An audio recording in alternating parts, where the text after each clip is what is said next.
Chop, chop, chop. Hello, folks. You know what day it is. It's Choppin Tuesday, the day we chop for some resources. How is everyone doing? My name is Pixel Riffs. Welcome to your Tuesday Minecraft live stream. Chop, chop. Let's do this. How is everyone's week going? Hope you all had a good Monday. Hope Tuesday is treating you well. It's treating me well. I got my pot of tea ready. We are ready to go. I have recorded one heck of an episode for Thursday. It is Tuesday. For Thursday. Tomorrow's episode is good. Thursday's episode is one to watch, let me tell you. I don't want to, get ahead of myself here. But I logged in this morning. I was like, I think I know what I'm going to do with today. And oh boy, did I do a thing. Hope everyone can hear me okay, by the way. I have a new mixer. My brand new mixer came this morning, so I hope that's all good. Mochaccino with the 20 birthday bits. Thank you for the birthday bits. I think I will direct those towards my good buddy Joel Duggan, who is just turned 40. He admitted that on a podcast, so I'm not, outing him as being a 40-year-old. But, yeah, if you guys haven't listened to the latest episode of the Spawn Chunks, Python from Hermitcraft was our guest. It was a great time. Mochaccino with the host. Thank you for the host. There we go. It me. Got 2 turntables and a microphone or mixer. I would love it if I had, just some decks just around here. Rick Gamer NL with the host as well. Thank you. So, everyone coming in with the hosts so early. Appreciate you guys. What's up? How is your week going? How's it all going? 40 is a mere child. Tell Joel that. He's feeling it, I think. But, yeah, it's good. It's good stuff. What am I wearing? I'm wearing a sweater that is, the sweater I based my Minecraft skin on, and a maroon t-shirt. Thank you for asking. I also have jeans. It's all business going on here. Nothing wrong with being in the 40s. Fair play. Yeah, I imagine I will think the same when I get there. Heading towards 32 myself, so still a bit of time left, but we'll see. We'll see. Oh, you're in the middle of the podcast when the notification arrived. Well, thank you for pausing the podcast and stopping on by.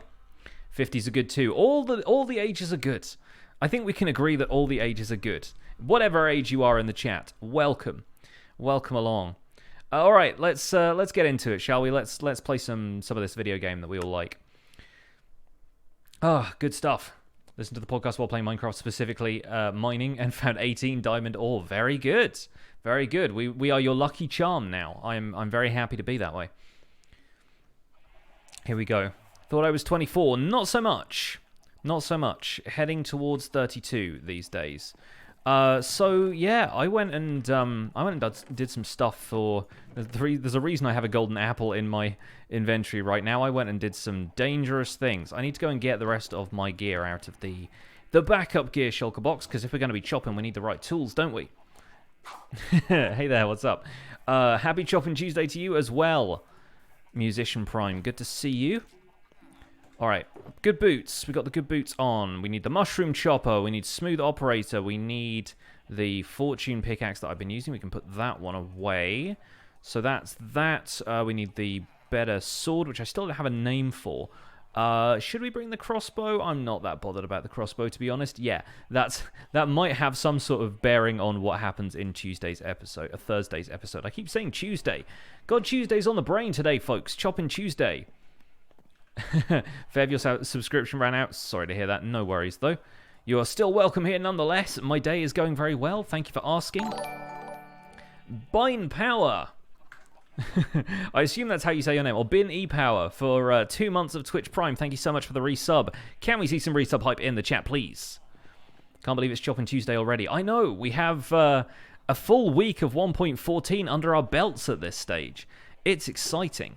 I'm looking forward to seeing what we can do today. Today, we are going to do some chopping in the nether. We are going to go quartz mining, because I kind of want to get some quartz, and yeah, smooth quartz is in the game now, so that's a very exciting block to have in the repertoire.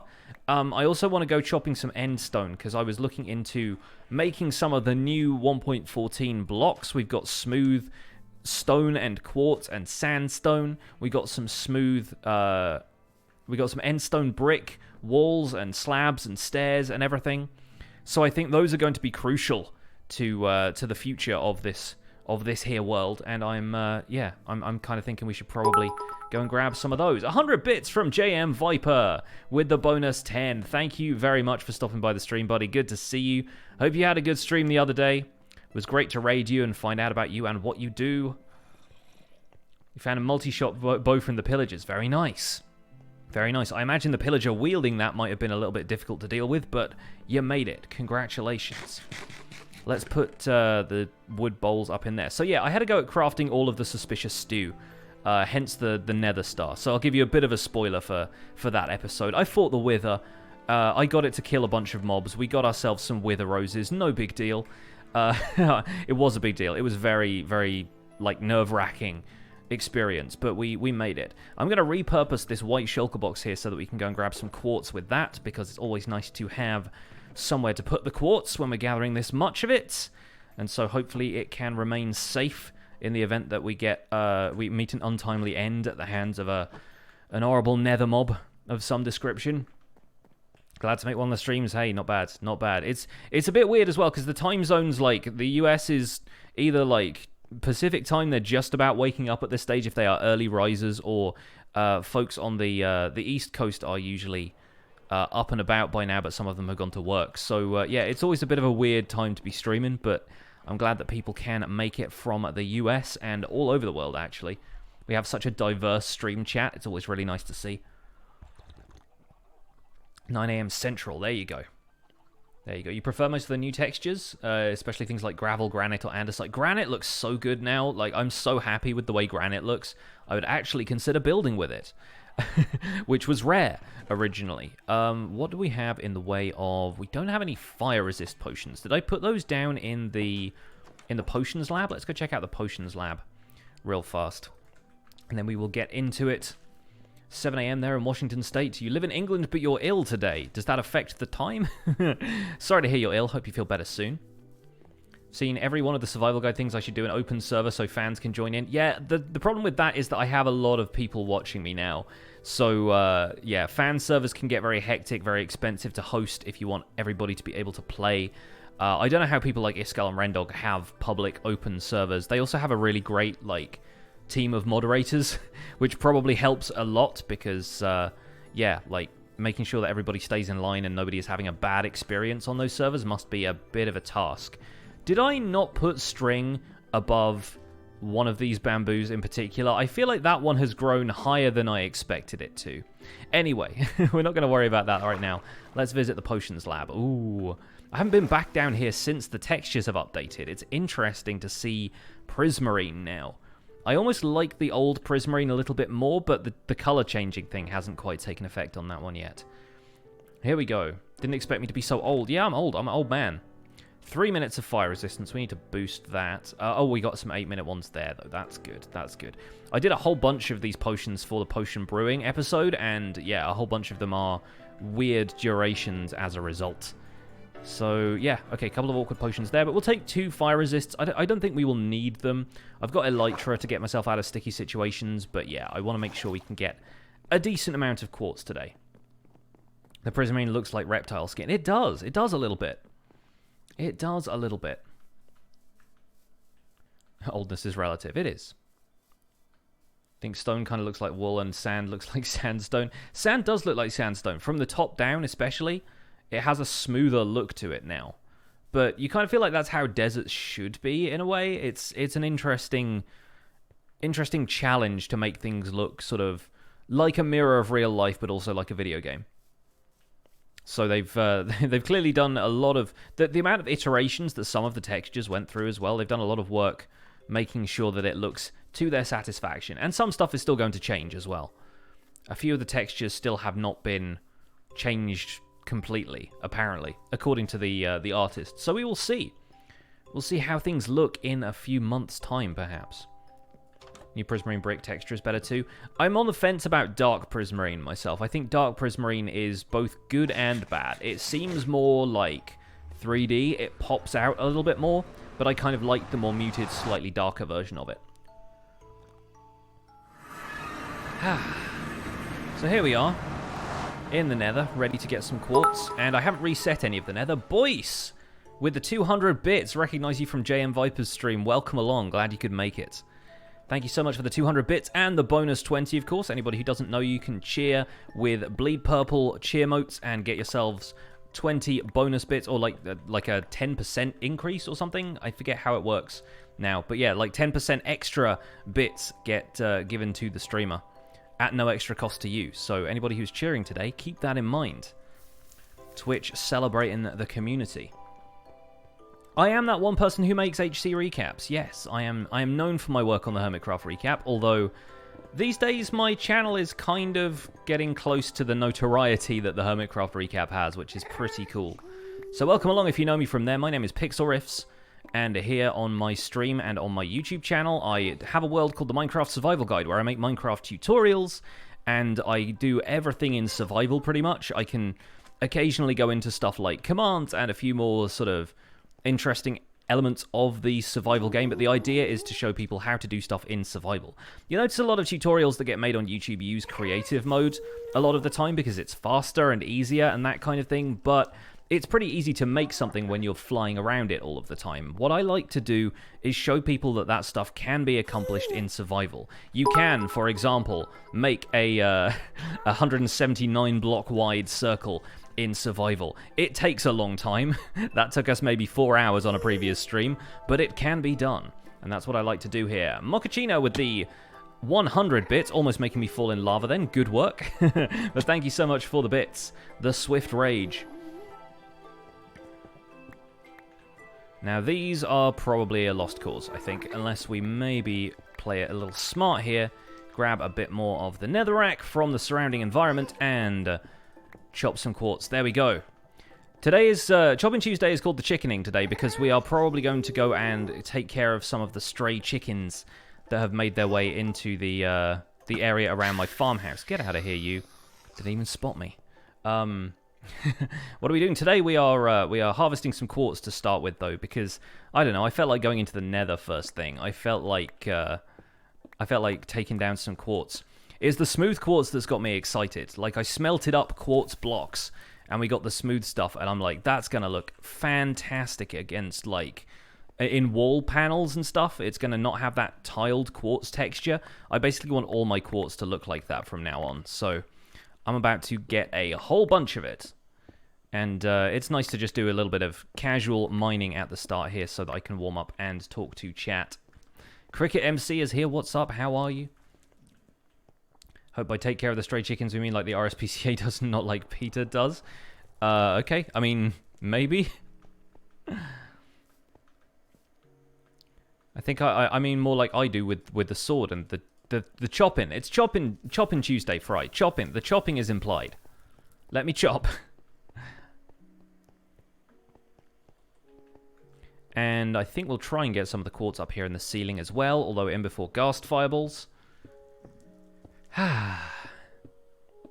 It's one of those days. It's a nice, like, warm day in my office. It's nice and sunny outside, but, you know, one of these days I need to get out and actually be in the sun for a bit.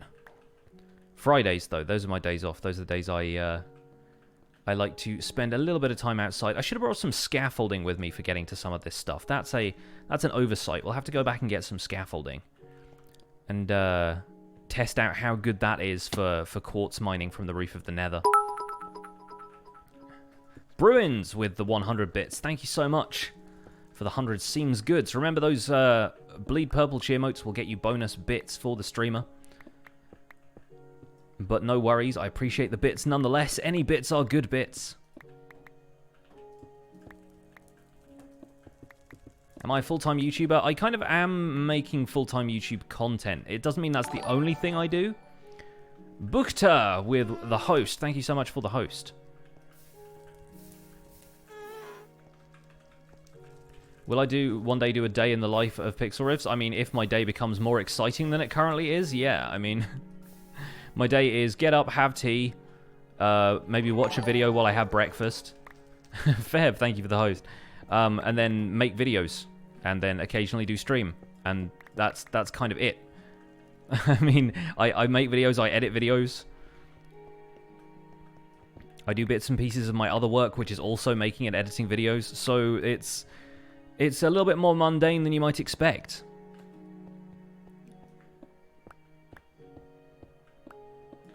Those foxes walk around in my garden every morning. Not every morning. Sometimes they tend to stay away. They come out a little more often when it is sunny, though. So we're seeing a lot more of them right now because spring is here and they're looking for a place to come out and chill once they're out of the set. I think it's foxes have a set, right? Or a den. Maybe they have a den. But yeah, I think badgers have a set. I forget what the terminology is for all of these woodland animals. What do I edit videos for? I have a full-time, or not a full-time, a part-time job making tutorial videos for a software company, but I'm not going to say who because I would rather people than like try and track me down that way. I don't want anybody like emailing my boss and being like, "Do you know Pixelriffs works for you?" Because like, screw that. I'm not at all interested in that happening. But yeah, I'm enjoying taking pictures of the foxes. I think the foxes are a very nice subject for photography. It's a lot of fun. And it's helping me get used to the new camera as well, because I've not really used a DSLR all that much in the past, so getting used to like how each of the... I've got 3 lenses for it, because I bought my brother-in-law's old Canon 700D, and he was like, I just have all of these lenses that I'm not going to need anymore, so I'll sell you those along with the camera. 20 bits from Icy. You just found out you're 7 weeks pregnant after a miscarriage, and your videos have been helping, and streams when this baby is being painful. Thank you so much for making amazing streams and videos. Always make me smile. Hey, glad I could help, and best of luck with that. Best of luck with that. I know miscarriage is something that's really difficult to recover from mentally, so congrats for sticking with it and trying again, and best of luck with everything. I hope that goes so well for you.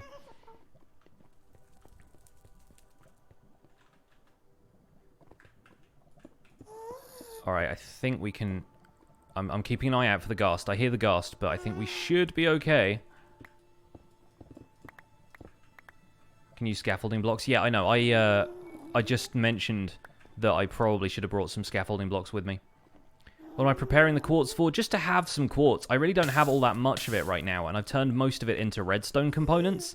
I really want it for future builds, but as of right now, I don't have any specific build that I want to do something with. I just saw smooth quartz, and I was like, I must have some of that. So Choppin Tuesday it is. Is there any way you can increase the spawning rates in your iron farm? Are you on Bedrock or Java? Because on Bedrock, not really. I think Bedrock is limited to the same kind of mechanics that you had before, but just using beds instead of doors. On Java, you just have to put more villages and more beds and workstations in it. But, yeah, the main problem with that is that it starts to lag out your world after a while. Do any of my villagers sell quartz? Not yet. I haven't got around to... spawning in like a stonemason villager yet. Or switching a villager's profession so they become a stonemason. Recruiting? There needs to be a proper word for that. We don't have like the terminology to describe exactly how villagers work now. Because before you just bred the villagers, but now it's like, do you recruit them? Do you like switch professions? Like there needs to be like a catchy way of saying that. Let's brainstorm that, chat. What can you guys come up with for the villager recruitment drive? Retrain, that's a good one. I like that. Job counseling, nice. I like that. Just sit a villager down. So what exactly do you want to do with your life? I like that one. That's a good, it's got a good energy to it, I think. See what else is up here. Quartz-wise, that's the Wither Skeleton farm. That's not been behaving, by the way. Like, I think it might be something to do with the hostile mob spawning issues. But yeah, I found 2 Wither Skeletons in there the other day, and that was it. Like, I walked back and forth on that thing a couple of times, and really didn't find that many Wither Skeletons. Like, there's barely any mobs spawning in there. Headhunting. I mean, maybe. Am I having any problems with the villagers I already had before the update not resetting their trades? I haven't tried yet, because I know they have to be able to work at a workstation and then sleep in a bed. And those are the ways that they reset their trades. They reset their trades like on a daily basis, but also up to twice per day is how often that they refresh the stock. So I think, like, in terms of the villagers that I have right now, because they can't move or sleep it's going to be a problem if I want to trade with them more frequently. But right now, I think I'm just going to do the villager trading side of things from scratch, more or less. Like, I'm going to release everybody that I have in my trading hall and then figure out how to work out a new village basically from zero. Trade reset. Employee assignment. Yeah, there you go. It's you're basically like a human resources guy now in Minecraft. That's basically Minecraft has become job simulator.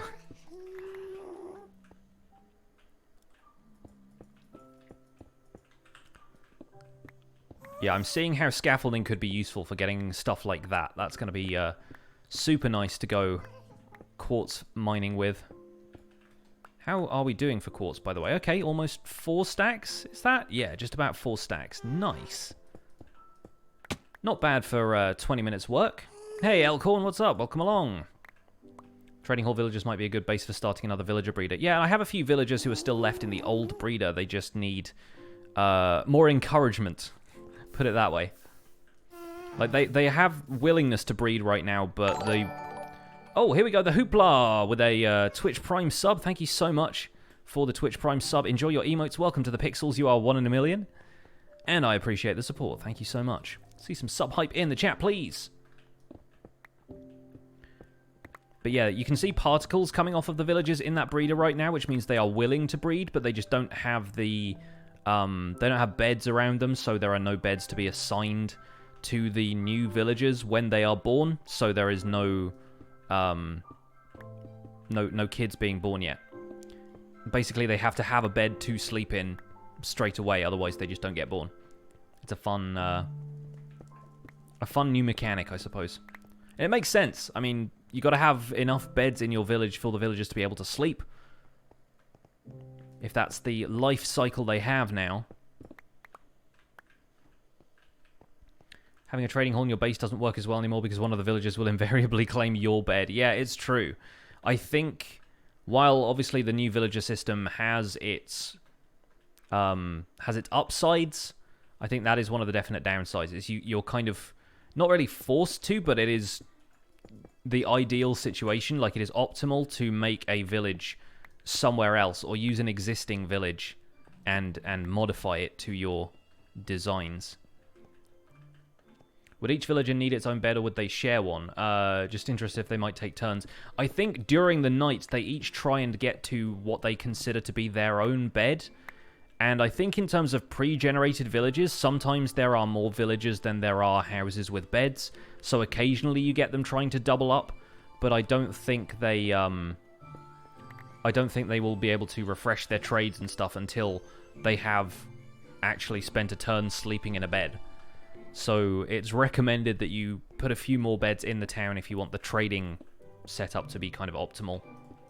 Then again, I am still new to these mechanics. I don't know absolutely everything about them, and I imagine some other more technical Minecraft folks will have made it their focus as soon as the update came out. So don't take my word for it. Do a little bit of research of your own. Check the Minecraft wiki as well. That's usually a very good place to find out about these mechanics. It's certainly where I found out about most of the stuff that I do in the survival guide. The nitwits find beds last. I'm sure they do. You're going to turn a village somewhat close to your base into a bunkhouse / trading hall. Yeah, that makes sense. That makes a lot of sense.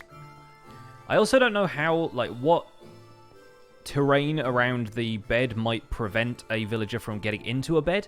Like, if you said bunkhouse, and that made me think, like, if you make beds in a kind of bunk bed configuration, can the villagers still get into those? Do they try and walk into them, or do they just kind of hang around, like, idly if they can't get into a bed? Because presumably they, like, the game assigns them a bed in the back end somewhere. But if they can't reach it, what do they do? Or if they can reach it, but it's, like, high up for whatever reason, does that have an effect on the whole situation? Bunk beds would be awesome. I agree. I'm thinking about the castle barracks that I have in my town, and if... because there's like 30-something beds in there, I think. There's like, or close to that. There's more than 20 because they're stacked up in bunks of like 3 beds. So I kind of wonder if the villagers would all try and get into those but have a hard time doing it.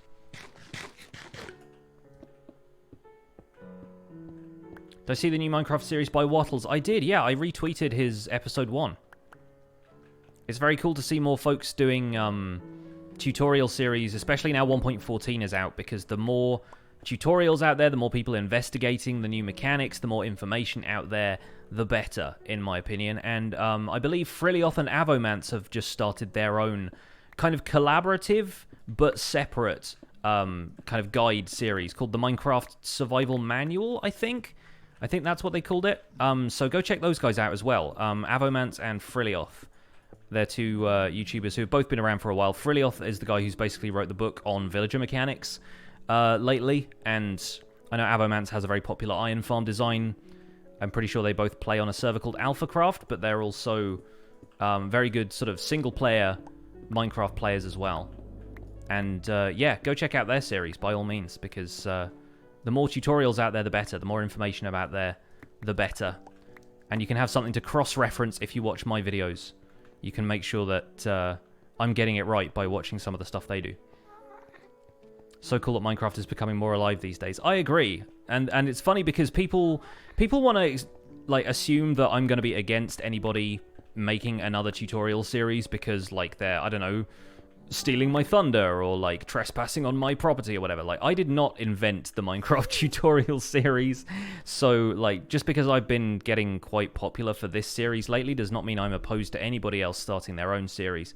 I think it's a good thing. I think there is room out there for more than one, in the same way that like everyone assumes that Fortnite is killing off Minecraft or vice versa, and it's like, guys, there's room for more than one game. There's absolutely room for more than one Minecraft YouTuber, you know? You can't, it's not Highlander, you know? We're not all just killing each other off and absorbing each other's powers. It doesn't work that way. You caught an Avomance on Route 613, but you need to get Pokemon Shield to get a Frilioth. I see what you did there. I wonder where a Pixel Rift lies on the new Pokédex. Considering that the new Pokemon game is supposed to be set in Pokemon's version of the UK, I'm curious about it. I might actually pick up Pokemon Sword and or Shield. I mean, probably not and. I don't want to get both of them, but I'm not sure which one to get at this stage. I'll wait and see what the version exclusives are, probably. See which one I like better. Because I was a Pokemon Blue guy, but I really, really wanted a Scyther. I'm pretty sure Scyther was exclusive to Red.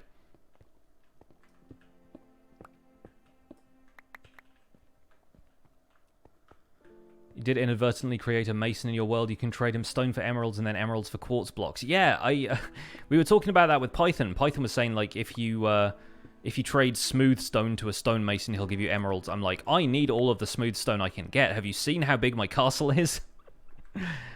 It's funny that, like, people have different priorities for what they want to sell in these games. Like, I would gladly sell granite to people before it actually became a usable block. I feel like now, not so much. Now I almost need the building resources more.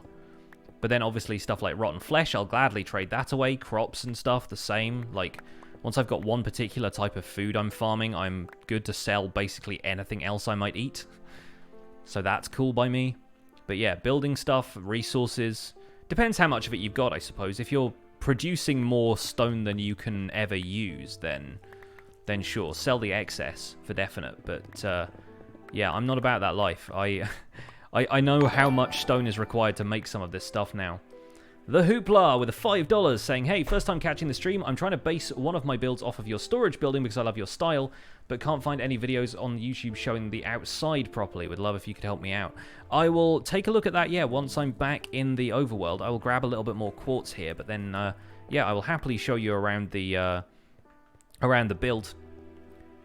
I don't know if there's really much to say about it. Like, I didn't go after any particular style. I just kind of built a medieval structure around it, kind of similar to how I built the sugarcane farm. But if it will help to at least like give you a walking tour around the outside, then sure, I'll go for it.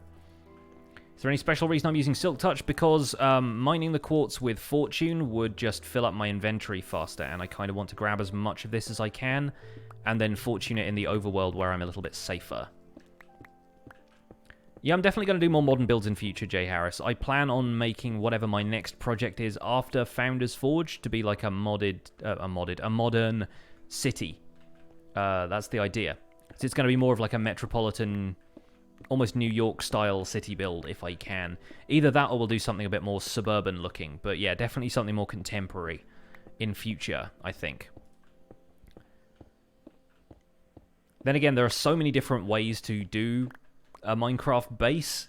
I don't know if it's even going to be a base as much as it's going to be a building project, but I also want to set up a cave base at some point and give people some directions towards that. Although watch Wattles for that to start off with, because part of the reason I'm absolutely fine, again, like promoting other people's Minecraft tutorial series, is that everyone has a different approach to playing the game, and Wattles is playing smarter than I did when he started out. Like, originally, my thought is just to show people the traditional way to play Minecraft, which is like, here are the controls, here is the parameter for like your first day, you have to try and get materials and build a house like as soon as you can. Wattles was like, nope, first thing I'm going to do is get a bed and find a cave.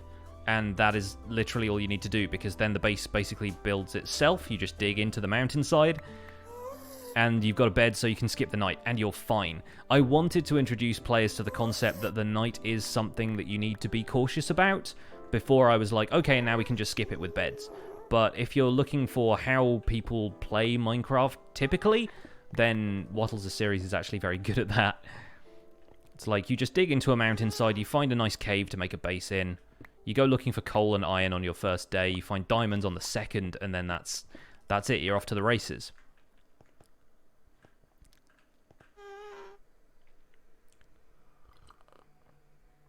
Imagine building the castle was like hell. It was actually really fun. It was the first time I've ever done a castle build of that size, and thanks to my buddy F-Whip's tutorials that he made about starting out a castle, I knew basically what I wanted to do from there. It was just figuring out how to lay out the foundation in a way that made sense, and then building it up from there was easy and quite fun. I had a lot of fun making the castle.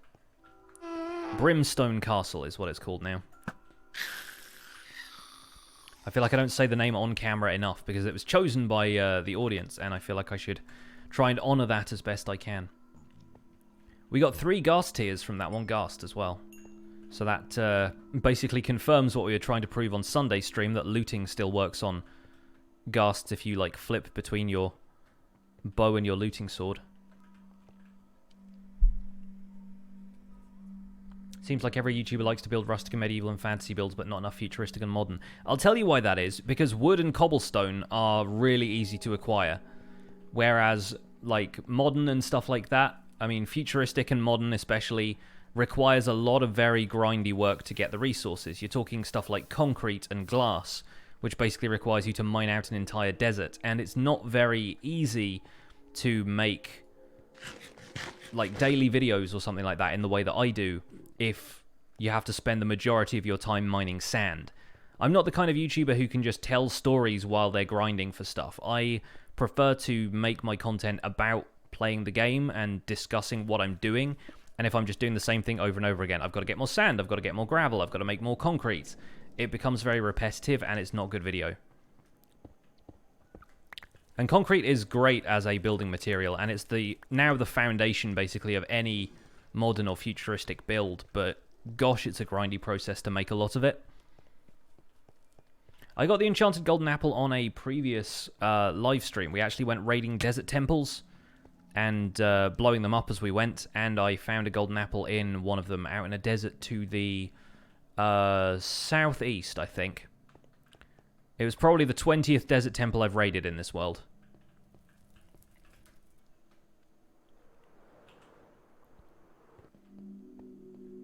And Fev has just dropped the clip in the chat, yes. I know the ghast sound is from one of the devs' cats. Yeah, I gather it's from the guy who did the Minecraft soundtrack. It's his cat. Congrats for 100k subscribers. Thank you. 108 now. Very exciting time. Still haven't heard from YouTube about the silver play button, but I'll give him a minute.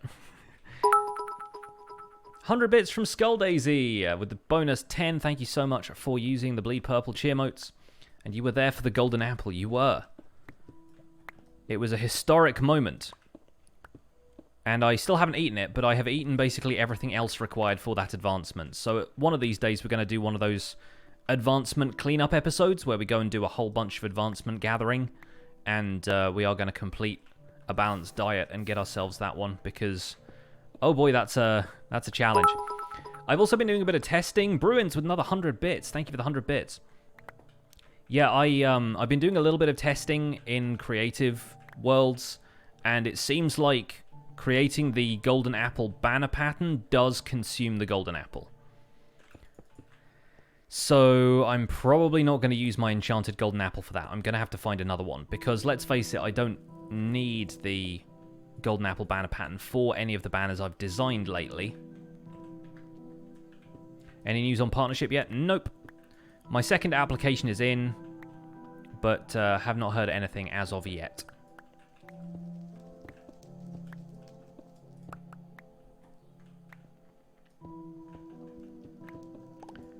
Next episode tomorrow is an episode where I go through all of the new blocks that have been added to the game and lanterns.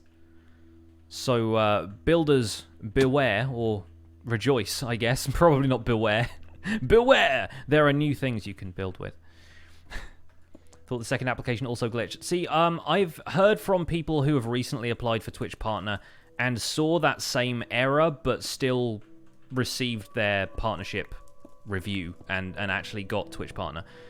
Cody, Chosen Architect, my buddy from the Cobblenauts server, was recently partnered, and he said he had the same thing. Friend of the stream, The Stingin, also just got his partnership quite recently. I think some of them have been around for a little bit longer than I have, or stream more regularly than I do, so maybe they're a slightly more attractive proposition for Twitch partnership. This is genuinely like the most time I can spend streaming out of my week. Like in terms of days I stream, I put out like the bare minimum. And I could do like an hour a day and cover all 5 days of the week if I wanted to, but I'm much happier doing 3 days a week but streaming for like 4 hours at a time. I'm still meeting like the quota of the amount of hours they want you to stream in the month. I just don't stream like on a daily basis. Do I agree with Notch not being invited to the anniversary? Yeah, I agree with that. I think he has distanced himself from what Minecraft wants to be as a brand, and he doesn't really have any claim to the game anymore now that he's sold it. I mean, he's still in the credits of the game. That's about as much as you can expect, but it's a fairly standard move. When somebody kind of goes off the rails, you don't really want them to be like associated with the brand anymore. It's a pretty standard move, and I do not blame Microsoft for that, because yeah, some of the stuff Notch has been, you know, quoted as saying and has said on his Twitter account and is unapologetic about is frankly socially pretty unacceptable as far as I'm concerned. I don't think I like the guy. Why am I mining so much quartz? Because I need so much quartz. And it's worth gathering it now because we might need it later. They paid enough to have the right not to invite him. Yeah, exactly. I agree.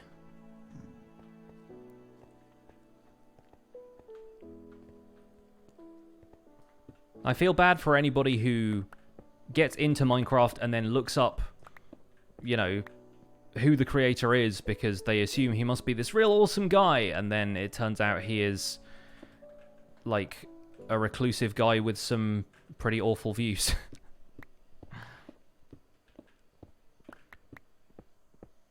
Seems like the stonemasons trade for the decorative stone types as well, Alcorn. Yeah, they do. They do. And again, those vary. Like, I'm probably happiest giving away stuff like diorite and granite. Even though I like the new textures for them, I probably don't use them as much as I use any of the other stuff. I've definitely got a double chest of diorite that I'm not using. My thoughts on PewDiePie are pretty much the same.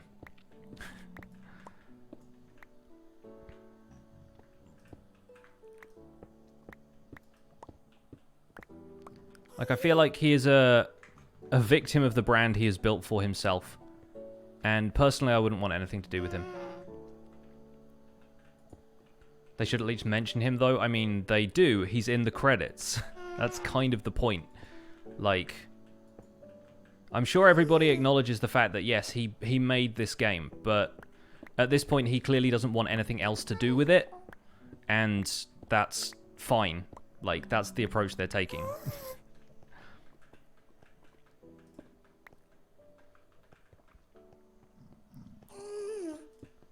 I also find it really funny when anybody says the game has gone downhill since he left. I think Minecraft has only gotten better. Have I started to incorporate barrels into the storage? Not in the storage yet. I have been using them as aesthetic blocks around the castle and stuff.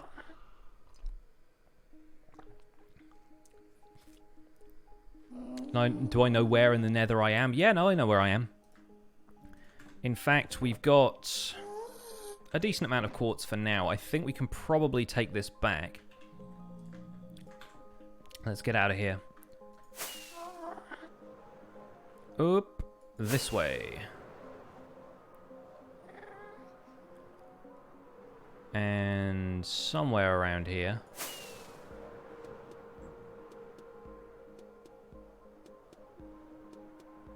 I should find the Nether Fortress.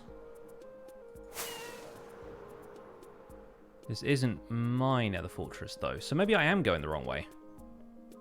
Yeah. I feel like the Nether has gotten foggier since I can no longer use Optifine. Yeah, this is the right direction. I was going the wrong way a little bit there. But it's kind of hard to get lost in the Nether when you've got Elytra.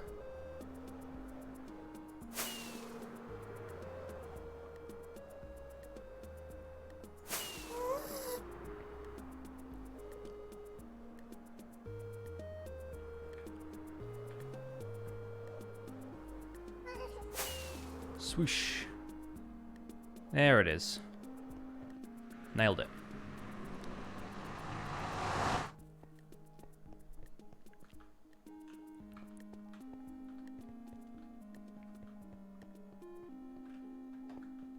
Oh look, there's a lot of wither skeletons.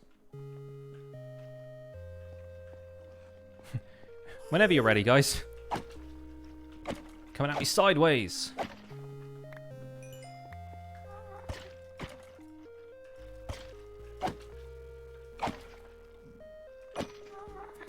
No skulls, though. Looting sword? Yes.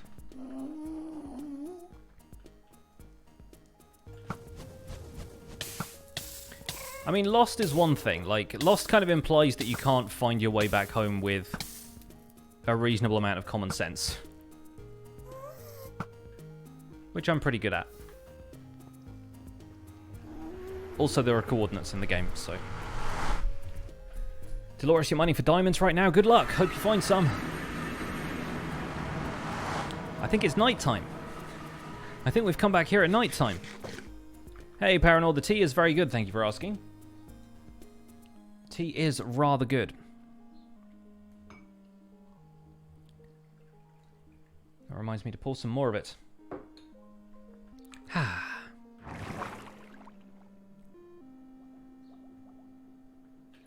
And we're up.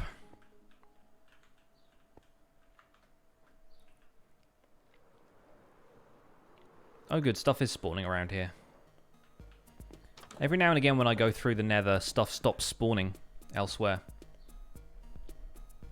What are the sound effect titles on the right side of the stream for? The subtitles, they are there so that people who are deaf or hard of hearing can understand what's going on in the game.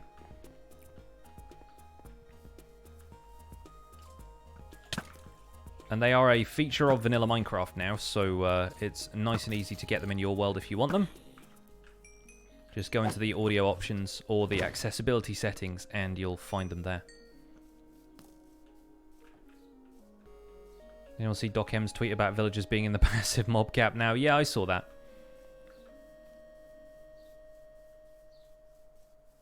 Am I planning to make some episodes in Bedrock Edition? Probably not. The main reason being I don't really understand the mechanics of Bedrock Edition nearly as well as I understand Java Edition. So I would probably have to play Bedrock for 4 years before I understand it as well as I understand Java. And even then, the mechanics are changing all the time, so for all I know, I could do a tutorial about something that would be different the following week.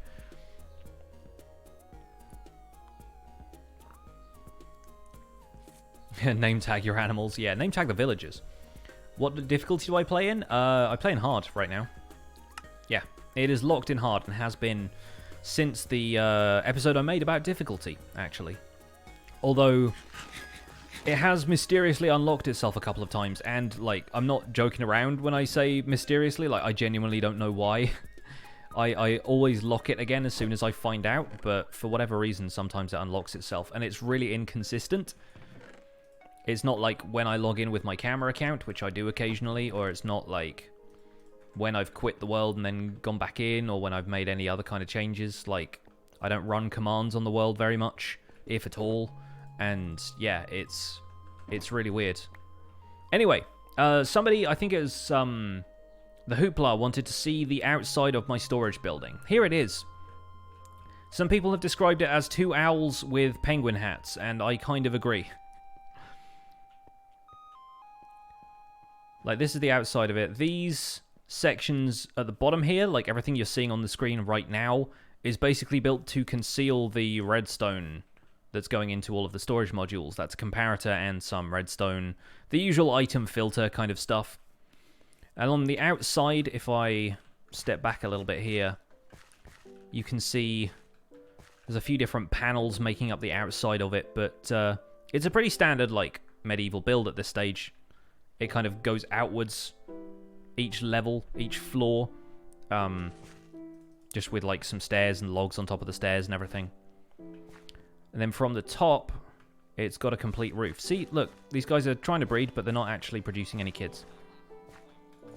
You could just spam beds around them. And yeah, from the top right now, it looks a little bit weird because there is snow on the roof. But yeah, it's 3 sections of the roof, each with oak wood or spruce wood. And I guess you can always catch the VOD or go back and pause the stream if you want to see that in more detail.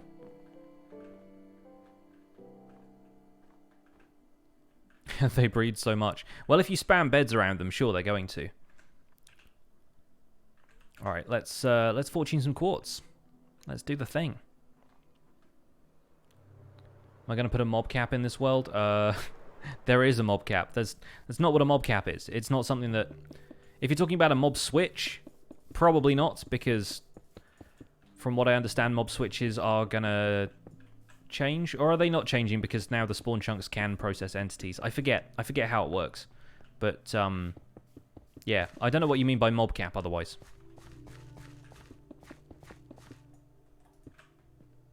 A mob switch is also a lot of work.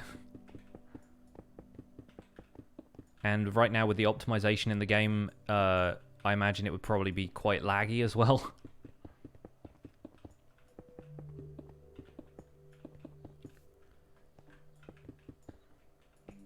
A cap made of mobs. Isn't that the plot of the new Super Mario game? Da-da-da-da-da-da. Why am I not in Hermitcraft? Haven't been invited. The same reason everyone else isn't in Hermitcraft. The group has to invite you.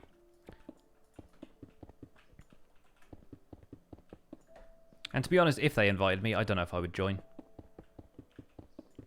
Because it would probably mean having to give up doing the Minecraft Survival Guide. If I wanted to keep up with some of the people on Hermitcraft, then I'd probably have to do Hermitcraft like every day of the week. And that would mean the Survival Guide series would suffer. And that's kind of what people know me for right now, so it seems a little bit weird to just give up all of this if I was invited to Hermitcraft.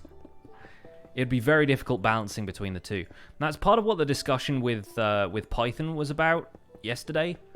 One of the things we brought to the roundtable discussion on the Spawn Chunks podcast this week was talking about balancing the load of playing on multiple servers. Like, I've completely given up on playing on Decidedly Vanilla right now because the Survival Guide is going.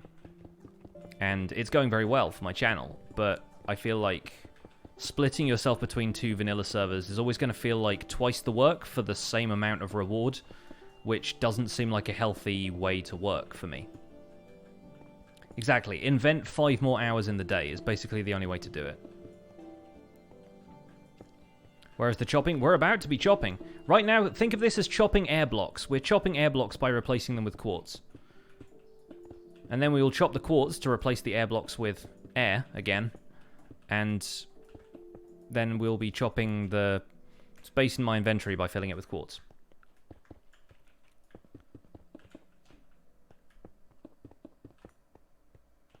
It'd be nice to have vein mining. Yeah, it would. Alas, though, we are but humble vanilla Minecrafters.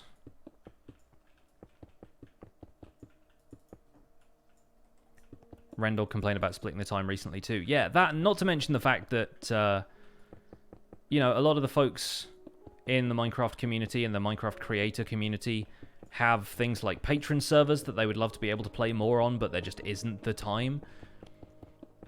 Especially if you're making daily videos, which right now is my jam. Like, I'm really comfortable doing the amount of stuff that I do now. And it's clearly doing quite well for my channel to have, like, a consistent output of 5 days a week, minimum. But yeah, it would be a lot. And how would I brand it as well? Because, like, would I be like, it's the multiplayer survival guide?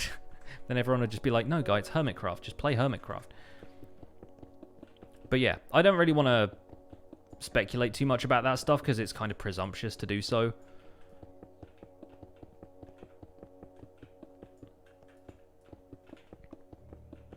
Either way, I'm just happy where I am right now. Happy to move my own channel forward and see what else is out there for me. Am I considering doing full-time streaming? No. Not right now.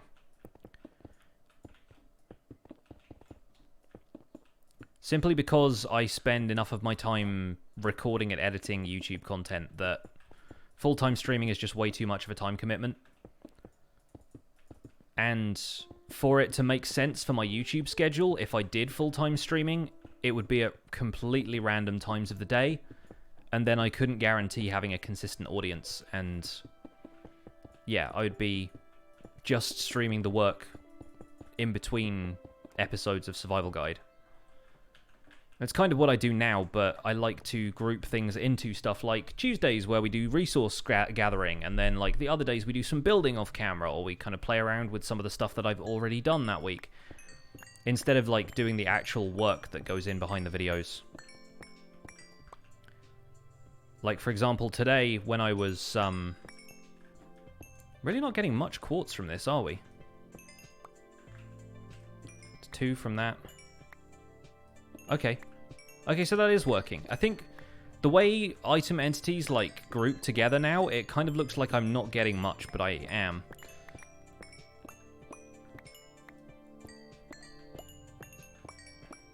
Do we have bets going on how much quartz I'm going to get? Rather a lot. Although probably not as much as you'd expect, because you don't get 1 full quartz block per ore block, so if you put it all together, I would probably end up with a lot less than I started with. The idea is to keep at least half of the quartz haul from this as actual quartz items, so I can use that for comparators and daylight sensors and everything. And then we might end up eventually getting a stonemason villager and doing some trading.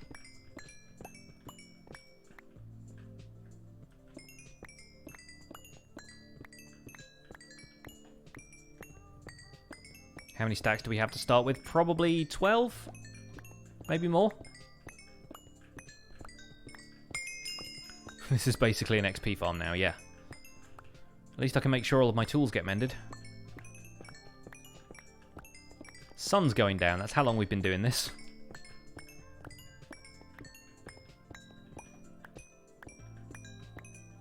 I think you'll get 1 quartz from this. Fry is going for the Price is Right method.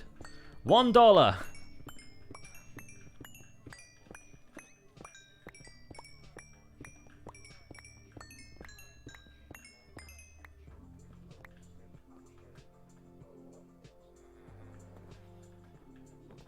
Yep. Excuse me. Nice mix, by the way. Yeah, thanks. It's really nice. I'm glad that it worked out okay, and it has cut out my old audio interface, which is good because that thing was going on the blink a little bit. How does the mending enchantment work? When you're holding a tool or wearing some armor with mending, it has to be actually like on your player or in your hand at the time. Any experience you gain will be directed towards those tools or armor instead. However, if the tool or armor is fully repaired, like it repairs the durability. But if that tool or armor is fully repaired, any experience that would have been directed to that gets directed towards your levels bar instead. Which is how come if you're still wearing like a fully repaired suit of armor and trying to mend a pickaxe, a lot of the time you still just gain levels and the pickaxe doesn't repair itself as fast.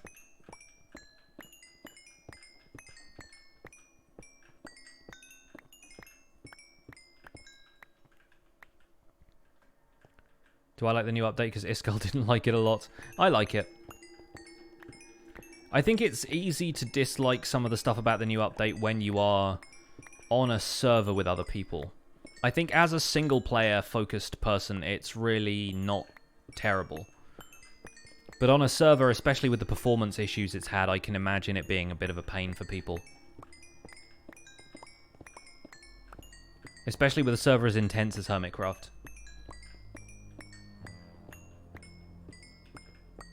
PS4 version doesn't allow you to put tools in your offhand, so it's not good for mending. I mean, at that point, you've got to just, like, scroll between stuff on your hotbar, right? Got to set up an XP farm, mob grinder type of thing. Like, I don't get most of my XP from stuff like this. It would be a very slow way of gathering XP, this.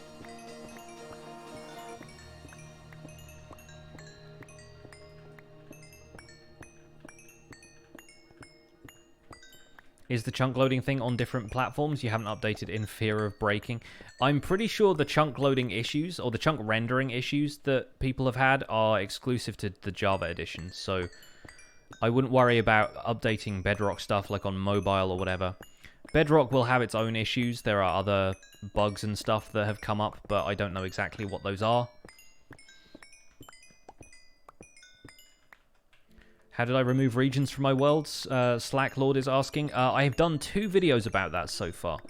If you go back and watch the Minecraft Survival Guide episode, how to trim your Minecraft world, which was a couple of videos before the first video I did from 1.14, give that one a look. Or alternatively, watch the video about how to edit chunks from your Minecraft world without MC Edit, which is one I uploaded this weekend on Saturday, I believe.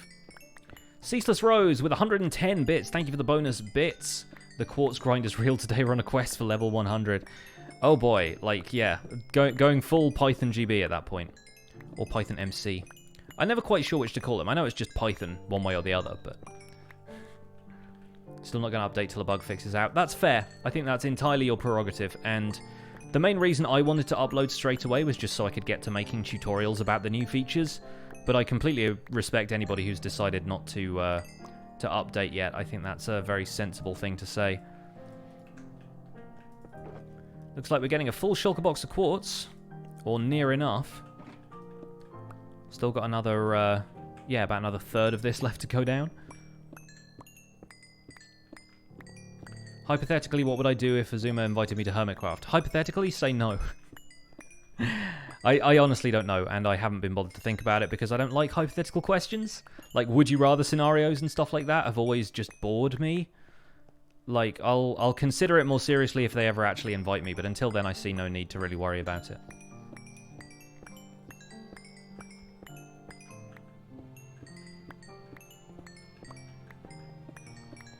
It's funny because everyone thinks Hermitcraft is just going to be, like, the answer to all your prayers and, like, your ticket to YouTube stardom or whatever, but you can absolutely make a name for yourself without servers like that. Hypothetically, cake or pie? Oh, that's easy, cake. I'm British, though, so we don't have, like... We have a different relationship to pie than America does, so any Americans who are offended by that, please reconsider your priorities. Or your priorities, if you want to put it that way. There's another sign of me being British. I occasionally dabble in puns. Do I still have a patron server? Yes, we just reset for 1.14. People are still in the early game, but there's already talk about finding end portals and stuff like that, so It's a fun community. I helped them get started as well. I built a little soup kitchen. Got a mushroom. We're on like the spawn island for that server is actually like half mushroom island and half forest biome. So it's a really good starting location. It was found by one of the guys in the community.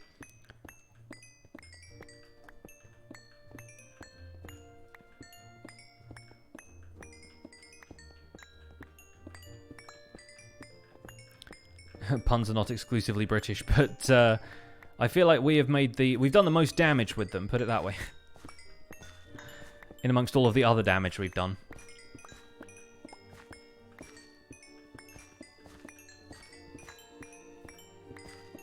There's a lot of British Minecraft players compared to American personalities. I think there's a pretty even split.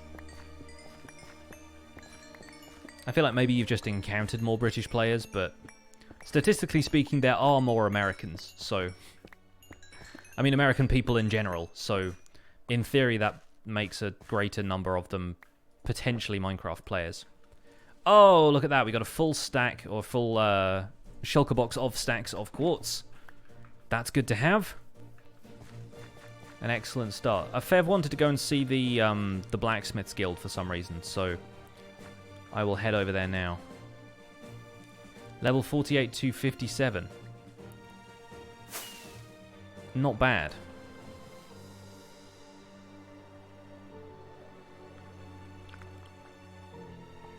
So this is what the front of the Blacksmith's Guild looks like. Oh, thank you for loading in, rest of the game. Appreciate you.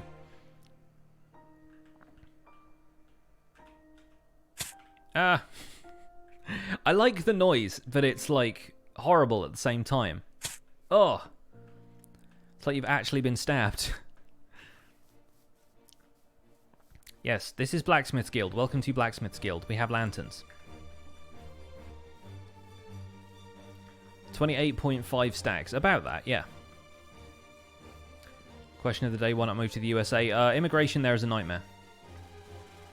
Basically. And the cost of living is much more expensive in the area that we would have moved to if I moved there with my wife. Which would be, like, Central California, Bay Area kind of spot. So, yeah, expensive as all heck. Oh, look, I have more quartz in here already. Good. Well, I will add to that. And I said I was going to take about, like, half of this and turn it into actual quartz, but I think I'll take 2/3 and turn it into actual quartz and then put the rest of this in there. Block of quartz. And then we'll go and smelt all of this. And this can be like the loose quartz shulker box. There. Like so. Now to go and smelt all of this into smooth quartz. Florida is cheaper than California. There's a lot of places that are much cheaper than California. Do I want to live in any of them? Probably not. No offense to anybody who lives elsewhere. I'm sure your places are lovely, but California is where my wife is from. It's where her family lives. It's a place that I'm somewhat familiar with too. Our jam is kind of living in a place that we know and love, you know? So that is the UK for me and now for my wife.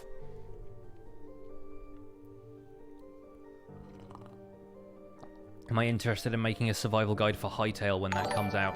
Depends entirely on what kind of game Hytale is. Because I kind of get the feeling it's not going to be as analogous to Minecraft as people expect it to be. Why is this putting clay in there? Do I really have that much clay left in there? Oh, I think I made some flower pots before and then I realized I had a ton of bricks in here. So, yeah, I guess that's now making bricks for me. Sephora, thank you so much for subscribing, by the way. I'm sorry I totally spaced out on that because somebody asked me a question about Hytale. Thank you so much for subscribing. Enjoy your emotes. Welcome to the Pixels. You are 1 in a million. I appreciate the support. Cheers. Whole shulker box, another stack and a bit. Yeah, so 28.5 stacks, roughly, is what we ended up with. Hey, have you guys seen the new nether fence, the nether brick fence crafting recipe? It's so weird. Like, this is how you craft nether brick fence now. Look at this. What is that recipe? Nether brick in the middle, like, so strange. And then these. What are these about?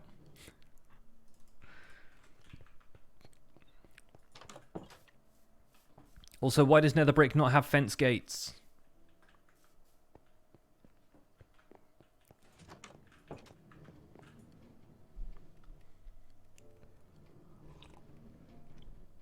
It's nice sometimes to not live near family. I don't think we could live in the United States and be away from my wife's family because, for a start, they're great. Like, they are wonderful people. And my wife and her family are very close, so I can't really imagine her wanting to live in the US and live anywhere but where her family is. And I entirely understand.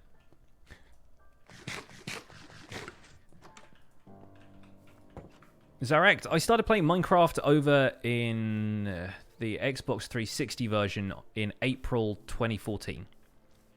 I started playing it on PC in November of the same year, and have been playing it ever since. Or you can destroy a fortress and not worry about crafting. Been there, done that. I still like the fact that we can have nether brick walls now. That's cool. I enjoy that immensely. For this, I do not enjoy this. This is very, very full chests of stuff. You still play Xbox 360? Good for you, man. Hope you're still enjoying it. I gather the Xbox 360 version is no longer receiving as many updates, though, which is kind of a shame. But I'm sure you don't want me to rub that in. That's just the only other thing I have to say about the Xbox 360 version at this point. Hey, Mr. Badger Seth, what's up? Can you make red nether brick walls now? Yes. For more information about the blocks that are new to 1.14, check out tomorrow's episode of the Survival Guide.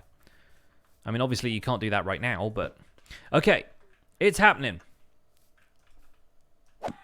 Time to assassinate all the chickens, because there are too many of them. Everywhere I go, I pick up eggs. I don't want it anymore. Be gone. You die now. If I could actually hit them. I'm incensed with rage. I'm not swinging straight, apparently.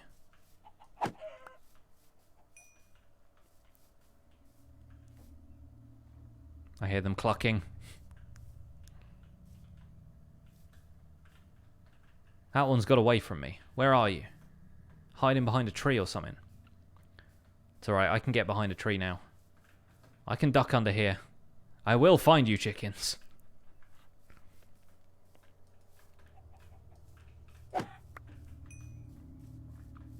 It occurs to me that I said this wasn't Highlander earlier on, and the stream title is The Chickening.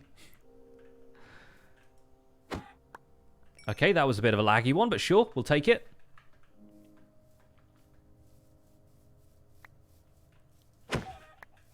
That one had a family.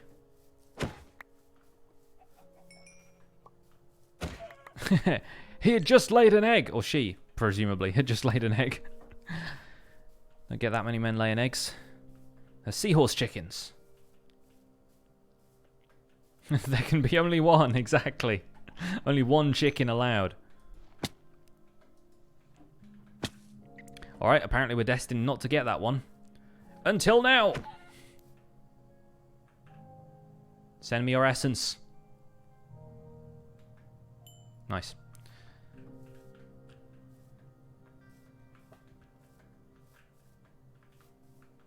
Chicken Lander. Hey Smitty, what's up? Stream is going well, thank you. I am on the lookout for chickens to destroy. Nothing personal.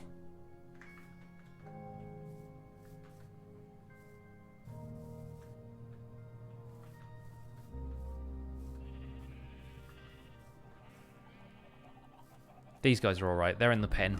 They're contained. This thing has been running so inconsistently, though. Like, sometimes it gives me cooked chicken. Sometimes it gives me raw chicken. Oh, I know what we should do. I don't know if there's going to be that many chickens left, but we should really... See, look what you've made me do. You should... We should really get the crossbow. And try and multi-shot some of them.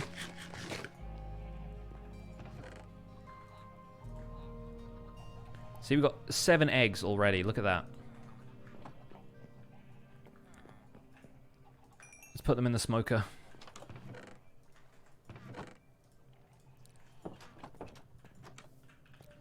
Where's my ender chest? I don't have one on me right now.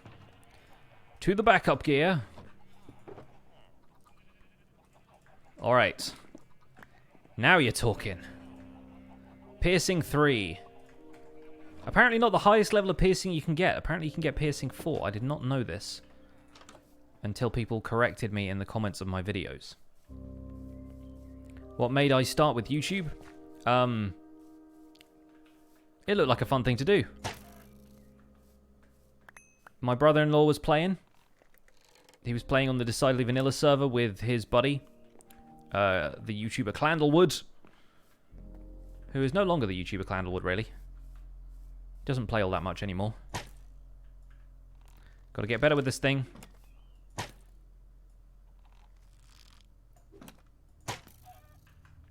It annoys me that it still has, like, the randomness of accuracy of the bow. I feel like the crossbow should be a bit more, like, accurate.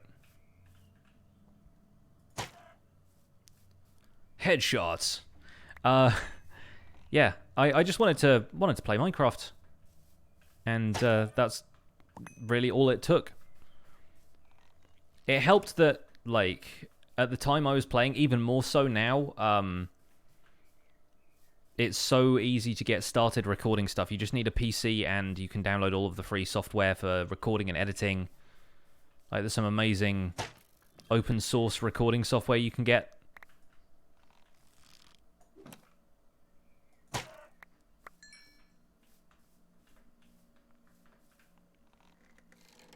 Still accurate, it just has an arc. But I'm shooting them from almost point blank range on occasion and regularly missing.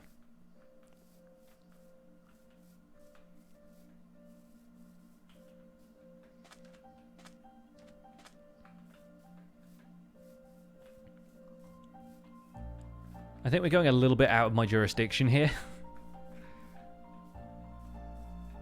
But the chickens tend to wander. Got plenty of other farm animals around, which is probably because I'm killing all the chickens now. Scatter! He's here! Gotta try for some trick shots, though.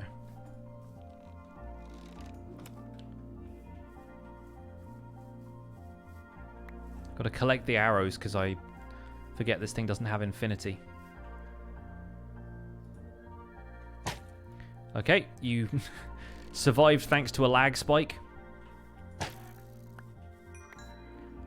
Maybe that should be one of those rules like when they used to hang people back in the old days, and like if they survived 3 times then they were pardoned because clearly like they were meant to still be alive. Whatever cosmic power people believed in at the time had decided to keep them alive.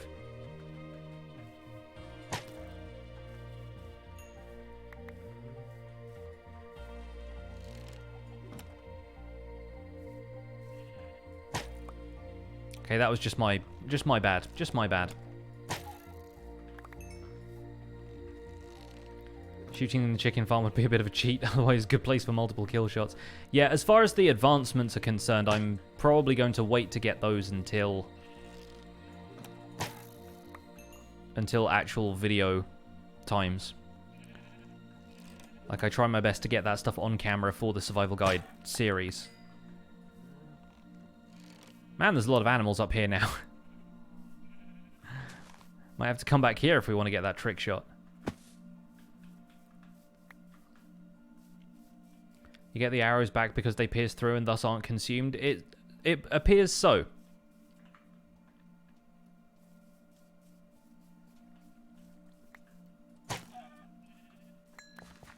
So that's kind of useful, I guess. Too bad creepers blowing up chickens doesn't drop cooked meat. I mean, is an explosion really going to cook it?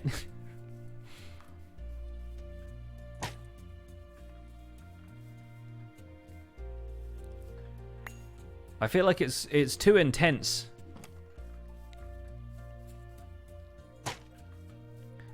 That was off the mark.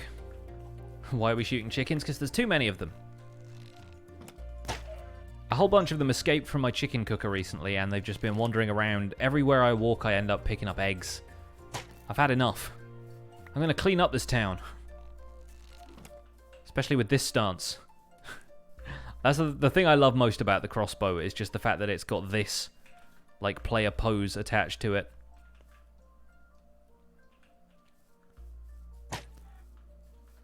See? Eggs outside all of my doorsteps. It's a sign, I'm telling you. When life gives you eggs, make mayonnaise.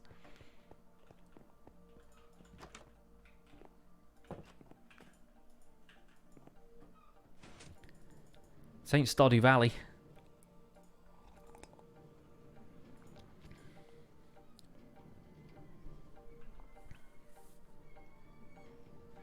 Some seagulls outside my window. I don't know how much of that you guys can hear, but there are a few of them out there right now. Thought I saw another chicken around here somewhere. Oh, yep, there they are. This is also quite a good test of the crossbow. I expected it to have a longer range than this as well. But again, it's got an arc to it. That poor llama up there. When Stardew Valley gives you eggs, give them to Alex. Mr. Lime Grass with the host. Thank you for the host.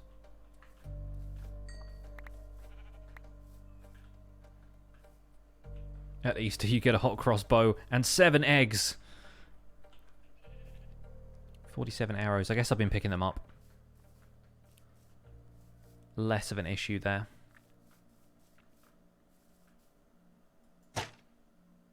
Not even close. I see you.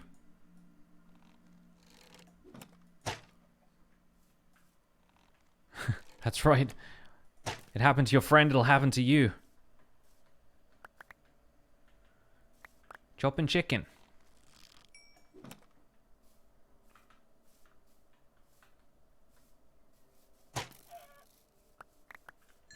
He dropped an egg on death. Was I able to finish the roof of the building I was working on the last stream? No, I did some more of the walls, but I haven't done the roof yet. I can't decide on a decent roof material. It's probably going to be wood or something, but the blacksmith's house next to it is made of stone brick. The roof is made of stone brick, and I don't feel like using the same design for it, so I'm giving it a little bit more thought. But I probably won't do too much more of that on camera. We can move this as well.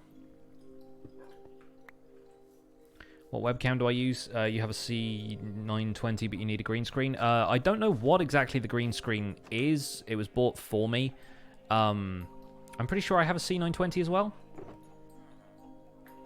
It's whatever the Logitech 1080p camera is. It's been a while since I bought it, so I don't really remember. Shish Kebab with the 2 months of support. Thank you so much for the 2 months. Let's see some sub hype in the chat, please.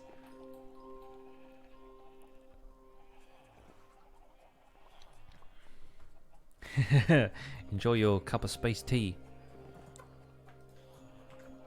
So much chicken. Gents. Let's put the eggs in the pantry. There we go. Okay, I feel slightly happier now. I feel even happier now. So many of these things. I expect a few of them will have gotten in with the other animals too. Also, the lag spike there was a bit real. One of these things is not like the others.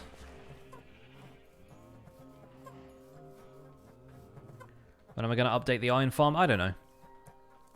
Sometime soon. Probably. But I've got enough iron for now.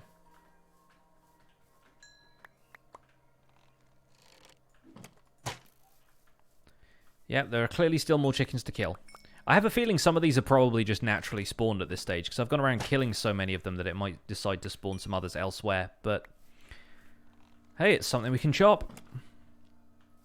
Are any of them hanging out under the bridge, forming like an illegal gang down here? Mr. Badgerseth with a tier 1 sub. Thank you so much for subscribing. Enjoy your emotes. Welcome to the Pixels. You are 1 in a million. I appreciate the support. Let's see some sub hype in the chat. The question is, can we now shoot fish in a barrel? Now we've got the crossbow. Is it possible?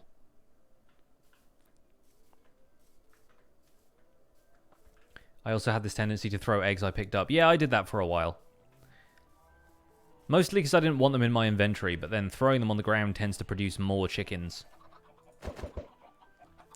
Not in that case, but I got lucky. Hi. Don't ask what I've been doing. And you'll know me by the trail of eggs.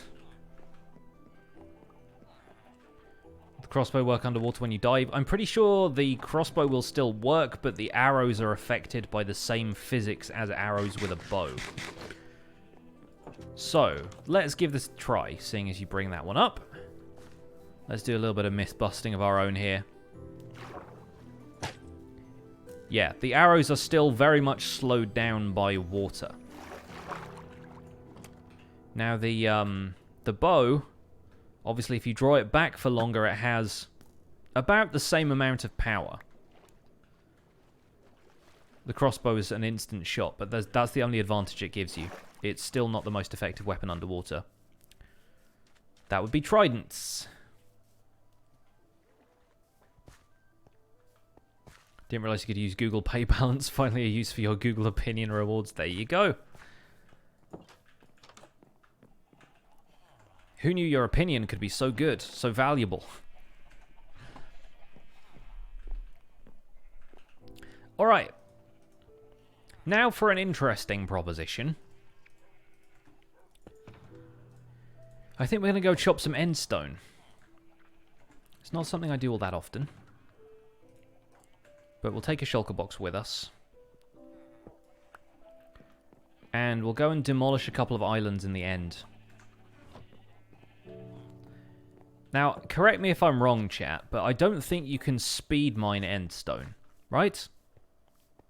Even with efficiency 5 and haste 2, I don't think it is possible to speed mine endstone.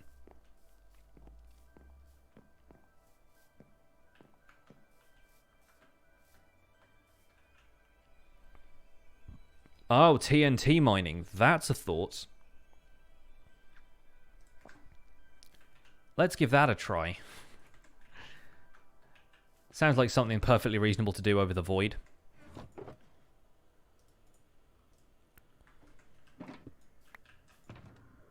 Did I have a flint and steel in here, or did I put it in the... I think I put it in the backup gear. Nope, didn't even put it in there. Apparently that's just in a chest somewhere. Put the fireworks away. There we go. Keep the ender chest with us. And yeah, we will need something to light these with. So let's get a flint and steel. Can you build a beacon in the end? Absolutely you can. You can build a beacon in the nether too. You just have to make sure that the only thing above the beacon beam is bedrock. And unfortunately, sometimes the bedrock in the nether roof, as we discovered, can generate with netherrack between one piece of bedrock and then another piece of bedrock above it. But it's possible to destroy those with TNT, actually. I managed to do that whilst I was mining out the nether fortress, because somebody in the chat suggested trying a beacon to see if haste 5 could help you instantly mine nether brick. And unfortunately it did not, but it was a good experiment. What happens if you make a nether portal in the end? Nothing, it doesn't light. You just set the frame on fire. I do kind of wish you could do that, but I don't know how it would correlate to the coordinates in the nether. And then obviously when you make a nether portal, it always comes out in the overworld. There wouldn't really be a way of determining which dimension it came out in. Hey Abby, welcome along. Glad you like my accent. Welcome to the stream.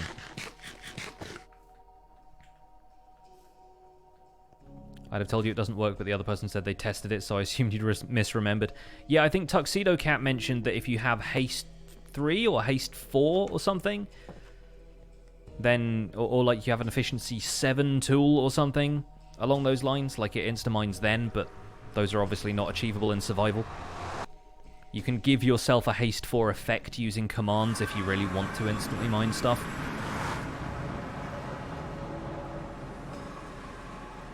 And I'm not going to lie, it would have helped. But I'm not interested in doing stuff the cheaty way. Endstone needs haste 9. Wow, okay. Guess we're doing this the old-fashioned way then, chat.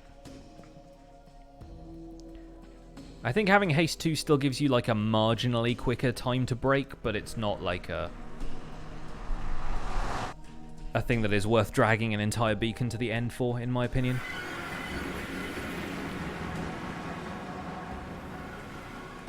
That down there is where I fought the Wither for Thursday's episode.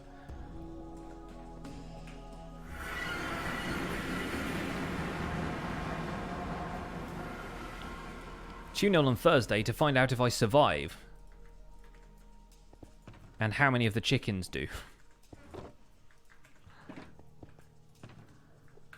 Excuse you? Thank you. What about haste 1 million? I'm pretty sure the world breaks if you use haste 1 million. Am I going to do a nether hub? That's kind of what the big circle of Prismarine is about. I just haven't done anything more on that since I started it. Here is somewhere else that scaffolding will be really useful. I don't think I have a ladder on any of these enormous pillars that I've decided to build here. Well.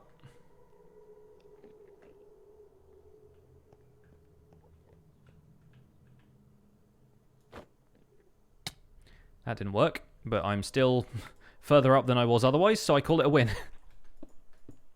Incredible. Thank you, Minecraft glitches.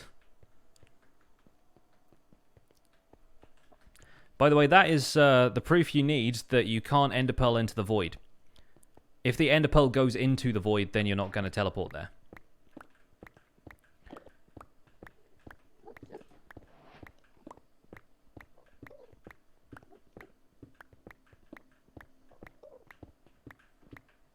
Of course, if you ender pearl against the side of something, you can fall into the void. But there's nothing for the pearl to make impact on, so you don't end up just, like, instantly dying.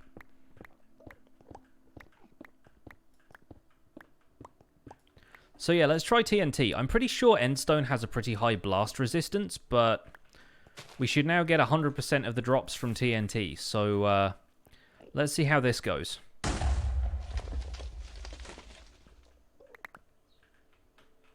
I mean, that's looking pretty good.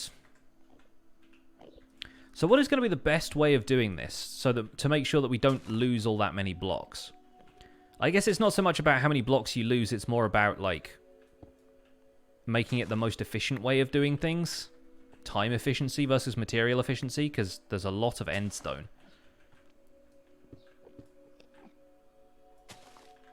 I just don't want to end up destroying any of the item entities. If I can help it. No. Great work. Also, did not realize that TNT angers Enderman.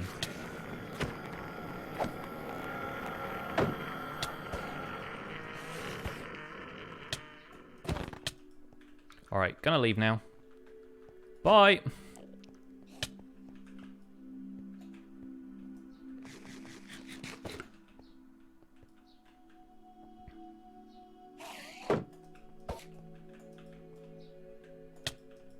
Uh-oh. Gonna die now. Yeah. Fly down there. Fly down there. Get fireworks. Eat. Oh, there we go. Don't TNT the Enderman.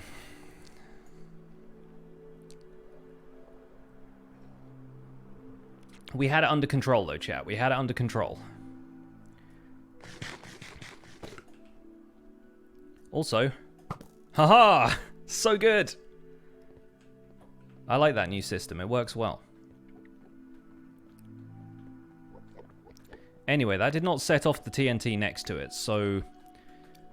Chain reactions aren't very easy with blast-resistant material. However, I should probably put the fireworks there instead of the...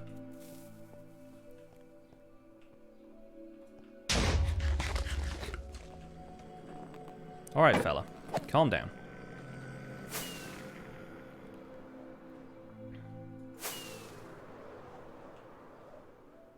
TNT blows up 3 blocks around itself. Yeah.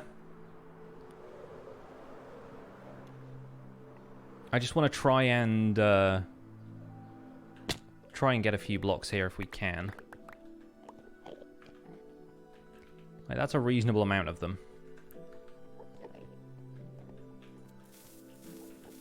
Like if we do it like that.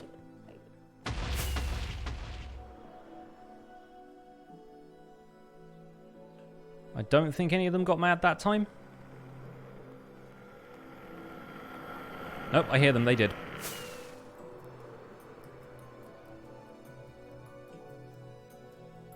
Kai, you got a gift sub from someone? That was probably on the previous stream, but congrats, enjoy your sub. The problem with the way the end generates is I actually can't tell when something is glitched terrain and when it is not. It is not as obvious.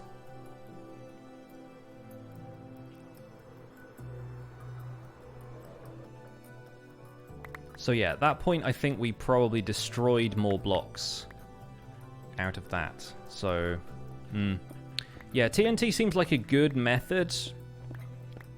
I feel like there's an optimal way to place everything that's going to destroy the least amount of blocks and save the most amount of time, but I don't know what that is. I'm not that good at the maths required. And it totally also depends on the material's blast resistance. Uncle Andrew recently found my videos on YouTube and learned so much, even though you're not new to Minecraft. Great work. Thank you.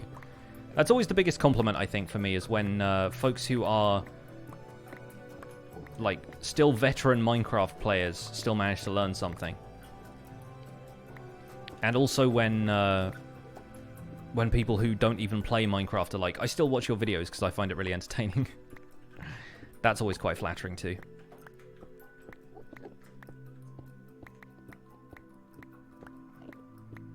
Talismancer is here, so all the commands are happening. Welcome along. Jay Harris is going to go now and may or may not be back. Isn't that what the guy said before he walked out into the frozen Arctic? In that one expedition?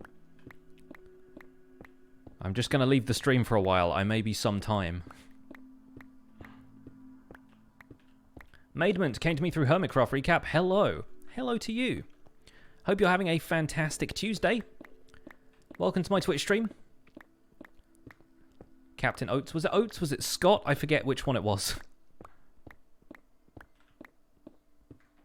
Am I going to build a TNT tree farm? Probably, at some point.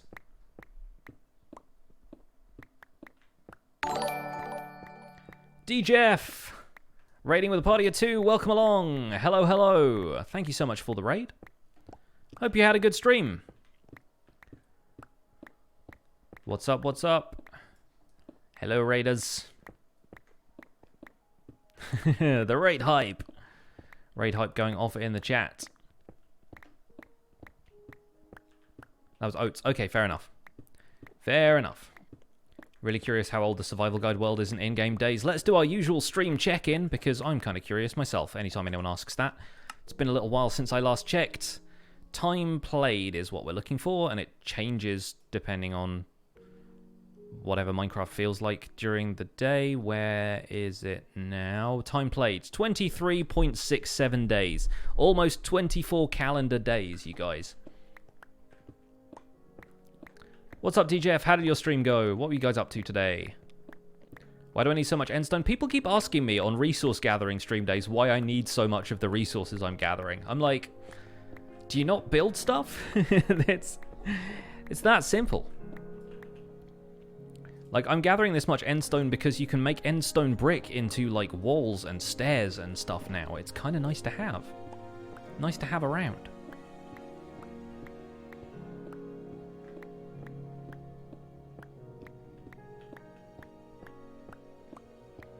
$24 squared, 574 hours. There you go. Mr. Badger Seth with 100 bits. Thank you so much for the 100 bits. Don't forget, anybody who's cheering today, you can use the Bleed Purple cheer motes to get an extra 10% bits cheered to the streamer at no additional cost to yourself. Should make a beacon, though. Because... why? Because endstone cannot be insta-mined, so it would have virtually no effect. It might be, like, fractionally faster to use Haste 2, but it wouldn't instant mine it. The problem, I think, with Haste 2 is that it doesn't instant mine more stuff. Like, stone is really the only thing that instant mine... like, that unlocks as part of an instant mine through having a haste effect. That and terracotta, actually. Terracotta is very useful to have, but I think you only need, like, haste 1... with terracotta, or maybe only like efficiency 4 or something. Talismancer with the bleed purple cheer motes. This one gives bonus bits. Use it where you can. Thank you for the 22 bits. The smallest amount of obsidian for the nether portal is 10 blocks. Yes, because you can miss out the corners if you want to, although Etho will judge you apparently. Trucker Dave says, your kid played Minecraft for years, but only on creative. You actually got her into survival, and she killed a few pillagers using my shield techniques. The patented Pixel Rift shield techniques.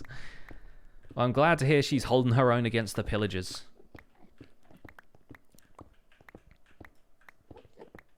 Coral and Purple too, but basically only stone types.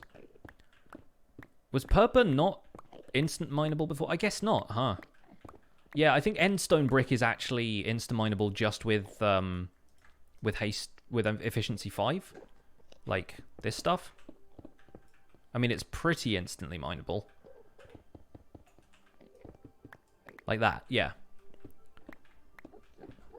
But somehow that doesn't have the same not blast resistance. They're two different things. Time to mine doesn't have the same time to mine as endstone does.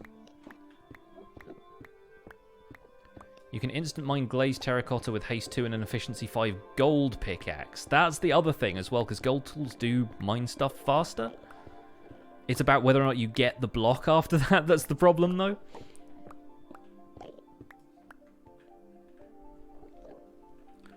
Dry HB, hello, what do I do? My name is Pixorifs. I'm a YouTube Minecrafter and Minecraft streamer. Here on my Twitch stream, we stream 3 days a week, Tuesdays, Thursdays, and Sundays, doing behind-the-scenes work for my tutorial series, The Minecraft Survival Guide, where I basically make tutorials about how to play survival Minecraft. My stream is family-friendly, and we usually stream for about 4 hours each time I stream, usually between 3 and 4 hours. So if you like what you see, please do drop a follow. If you're feeling especially generous, you can always subscribe. We have a lovely community here, and a bunch of very cool emotes. Working on getting some more of those done soon as well. Sounds like the Spawn Chunks outro. Yes, that's one of the other things I do, by the way. I have a podcast about Minecraft called The Spawn Chunks, which you can find at thespawnchunks.com and wherever podcasts are found. I have this rehearsed. I mean, people ask me often enough that I'm like, I get used to talking about myself at this stage. And also, yes, doing a weekly podcast where we plug all of our stuff at the end of it is like, you know, kind of gotten used to saying some of this stuff. Part of being a streamer is having your patter down.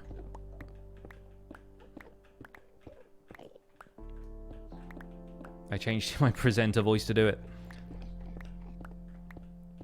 It's still my voice. It's just less contemplative. Because I don't have to think about it anymore, it's just reflexive now.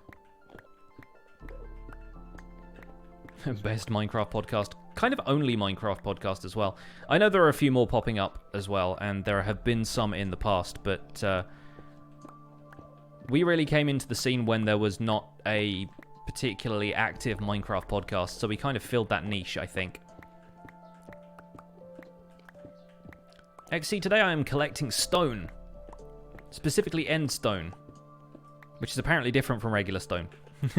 But I can turn it into end stone brick, and I'm interested in getting some more end stone brick because it is now available as walls and stairs and slabs, so we can use it in builds a little better.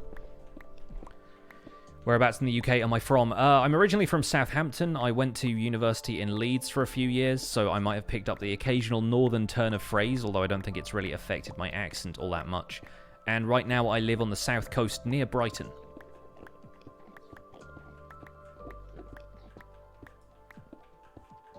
I do a podcast, yes. The podcast is called The Spawn Chunks.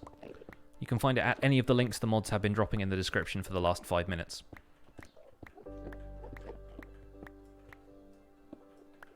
I can just imagine a barber asking what I do for a living. I actually go to a place where they know that I'm basically a gamer and streamer. Like, the guy who cuts my hair is always like, so how's your gaming stuff going? I'm like, it's going pretty well, man. It's going pretty well. Still waiting on that Twitch partnership, though. I kid. I don't sound like Leeds at all. Yeah, no, I went to university in Leeds, but I went to university so there were people from all over the place there. Including some folks who weren't even from the UK.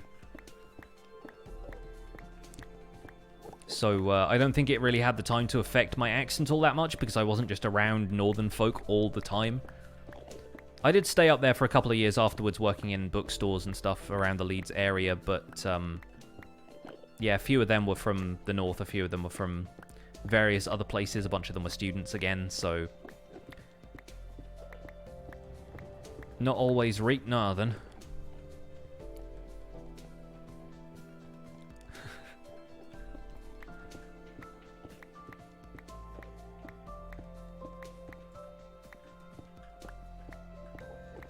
I have someone who cuts my hair. What is his profession? Sheep shearer, mostly. I only ever go there when I've, like, grown my hair out far too long. Like, I don't get my hair cut at all regularly. I should be better about that stuff, but, you know, I'm a gamer. It's difficult to leave the house. No, I get it cut maybe, like, once every couple of months if I can. Occasionally I let it grow out too long. I sit in front of a dispenser with a pair of shears inside it. Yes. Absolutely. Automated sheep farm coming soon to the Minecraft Survival Guide. Probably Friday. I think Friday's episode would be a good one for the auto sheep farm. I've gotten past the point where I'm exploring basic, like, additions to the game, like new blocks, new food, new mobs, that kind of stuff. Now we can get into, like, where are the mechanics changing? What stuff is, like, still here from the last Minecraft version that we're familiar with, but works slightly differently now. Hey Shane, what's up? Finally finished your calls and can unmute the stream. Hey, welcome along. Good to see you. Appreciate you lurking. Do I have chunk loading problems? I have tons of chunk loading problems. But I mostly stand in one place, so it doesn't matter as much. No worries, Snug Dad. Thank you for being here. Hope to see you again soon. Going through shears because they use iron. Yeah, I think the easiest way to get around the shears problem is just to make sure you've got like a chest feeding shears into a dispenser via a hopper. So in theory, you've got built-in storage there for 32 sets of shears. 27 in the chest, 5 in the hopper.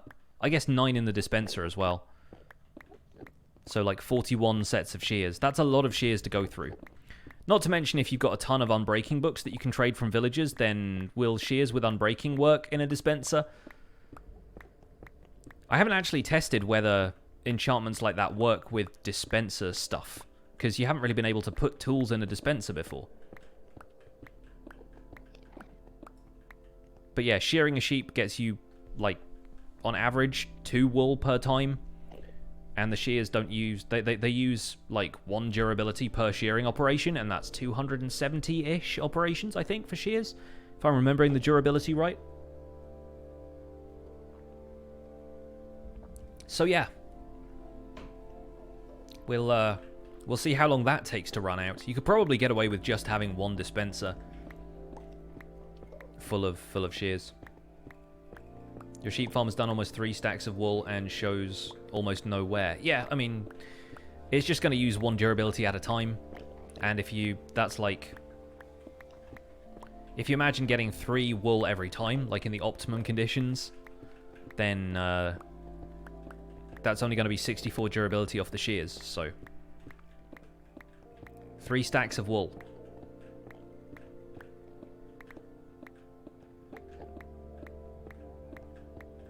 Also, when you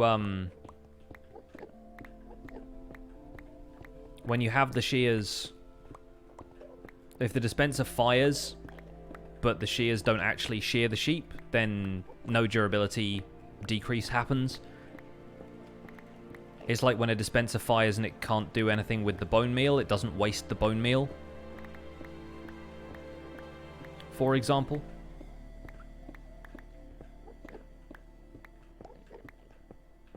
Shields are enchantable, but you can't enchant them in the table.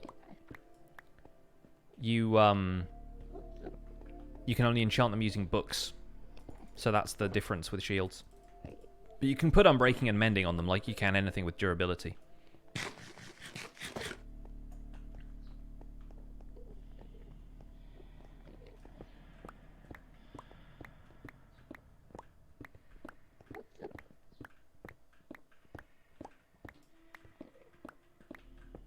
Your Windows 10 Bedrock update corrupted all your save files. Oh no! That sucks, Luke. I'm sorry. That is unfortunate.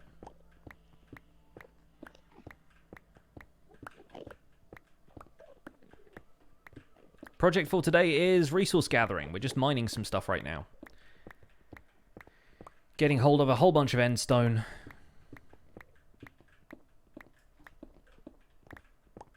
Me and Wattle's friends. I mean, we haven't really chatted or anything, but I appreciate his stuff. He has mentioned in the past that he's watched Survival Guide, so I mean,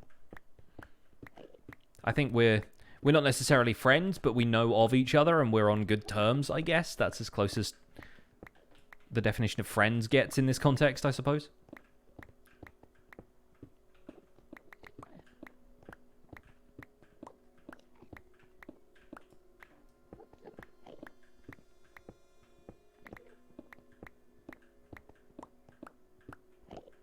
Hey, the Toby, you're from Bavaria, really like the videos. Thank you. Very glad you enjoyed them. Me and Fry friends. He's alright. I like that you've now taken to talking in the third person.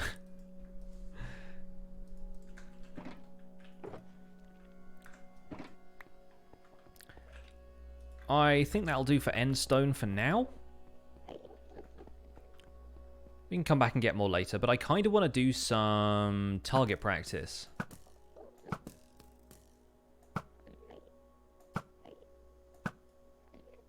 This is good training for taking on the end crystals, by the way.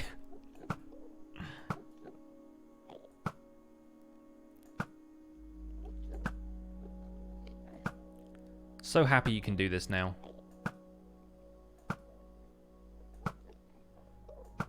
I do want to test if you can do it with a dispenser as well, so we might do some chorus fruit farming.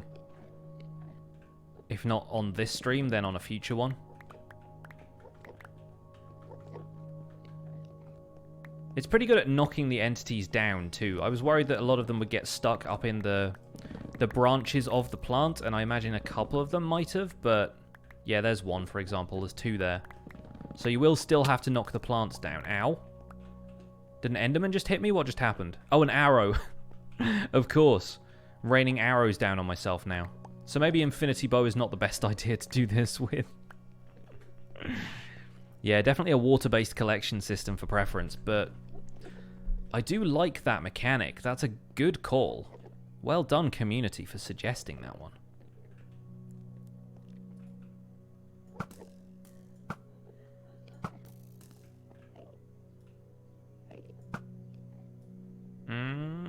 Bam. Got it.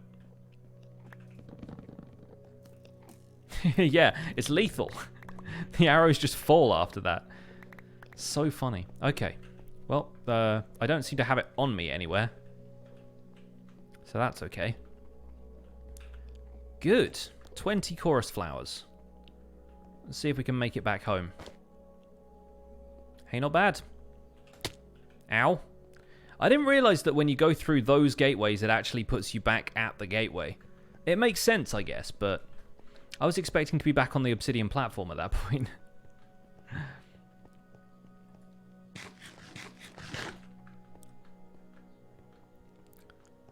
So useful, though, that mechanic now.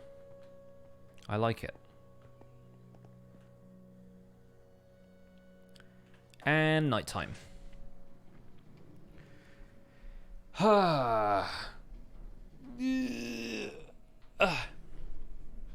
Slept like a log.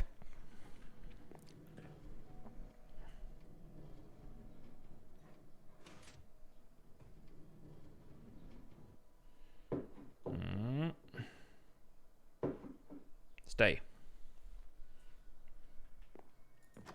That command still works. It does.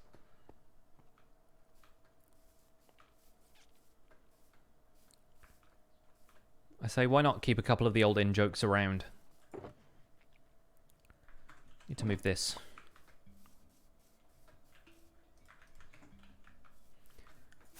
Of course, as soon as they add in scaffolding, which would be great for taking down chorus flowers, they add in something like being able to shoot them down with arrows. Congratulations, you played yourself. Is it Y90 that turns water into ice? 92, I think, but close enough.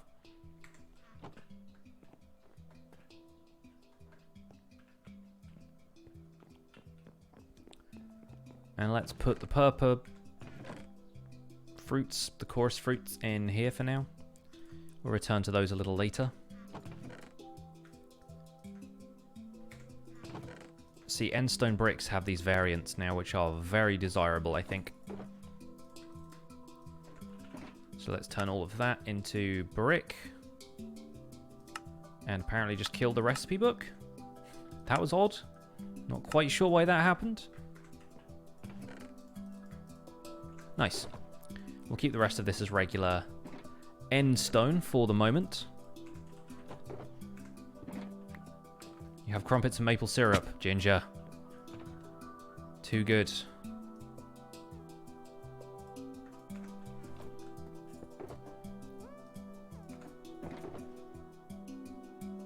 Yeah, with the bamboo growing over there, I think we can probably just grab some string, if I have any anywhere, and then just turn the rest of that into scaffold. I might do that. Does standing on the circular saw hurt? No, it does not. The stonecutter will not harm you. Will not harm you.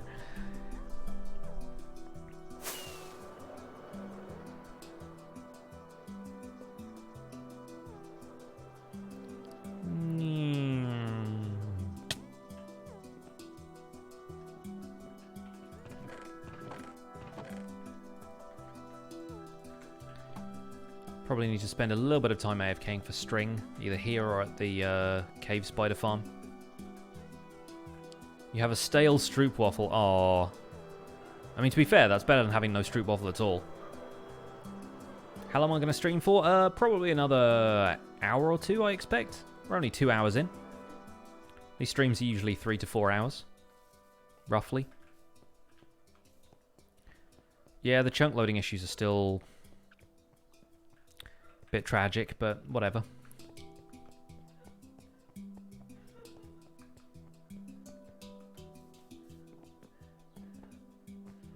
All right.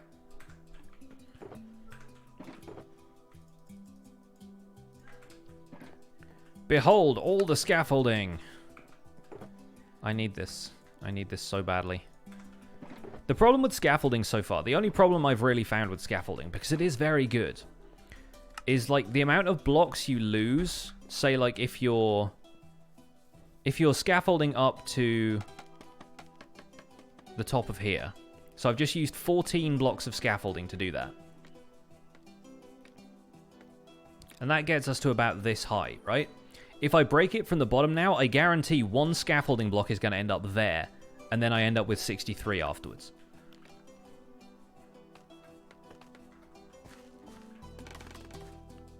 Like, one of them always pops over onto the side. I mean, that time it didn't because, of course, I'm demonstrating it. Why would it do what I'm saying it's going to do? But, like, I lose so many scaffolding blocks because the random directions they pop off into means that they just end up on some of the blocks where I've just been building. It's like, ugh, why? That's why I want to make, like, a huge amount of it and basically have it be disposable so that I don't have to worry about that stuff. Found 6 spider spawners in a mine shaft. You're making XP farm or an AFK string farm. Both! I mean, I know AFK doesn't necessarily mean all that good for XP, but still.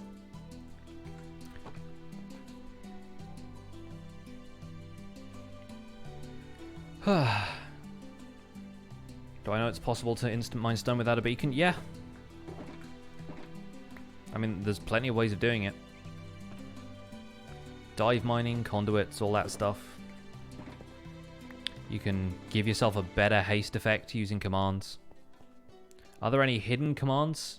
What, for the stream or for Minecraft?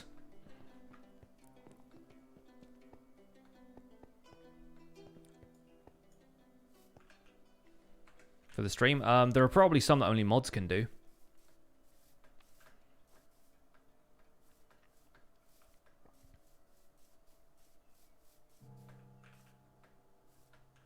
But I don't know if anything's hidden from that command list.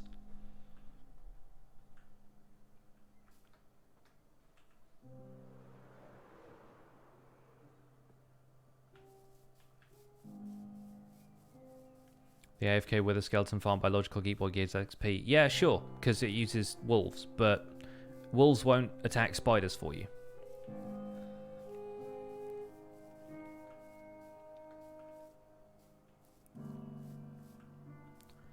What are we going to chop now? I'm not sure what we're going to chop.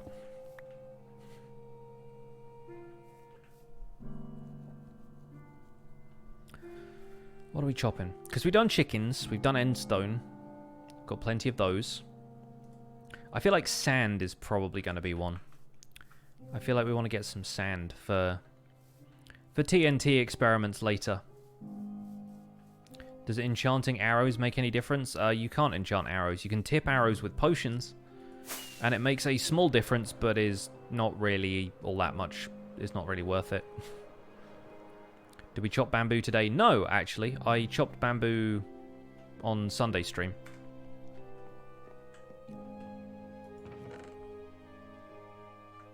But I got myself a lot of scaffolding, and that's what I want. I'm a fan of having scaffolding. Yeah, I need some sand. I mean, I know it looks like I have a lot here. That's all gonna disappear into glass and concrete production and all kinds of stuff.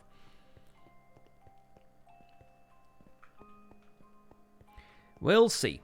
We'll see what we can get.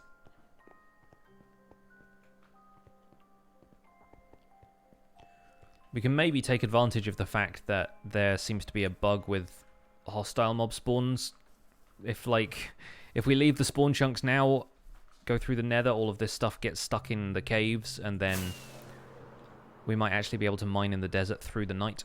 Hello. Hi, how's it going? It's alright. How are you? Okay.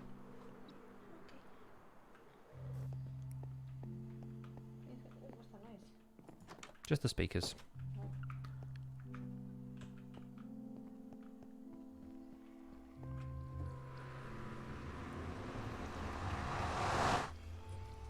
it all going okay? Yeah, it's going well.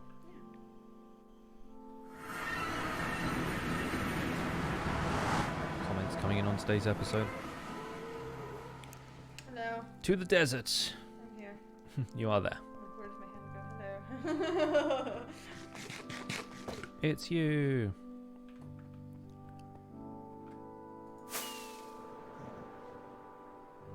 We could see if we can chop some wither skeletons. Let's see if there's any in here.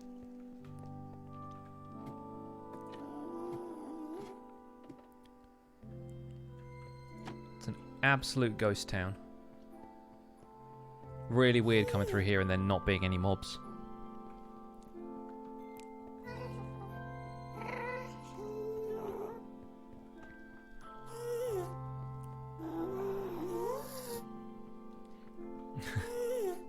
Disembodied hand. Yeah, That's you. it is me. You're like Thing from the Addams Family. Male Thing. Yep. No wither skeletons. None. Hey, They're not here. speaker making a crazy noise. Yeah, it does that. I've not heard it do that. It started doing it recently. I can't remember when it started picking up the interference. I think I changed one thing about my setup and then things just started going. "Eh." But it's fine. It's not like breaking them or anything. Just like bad shielding.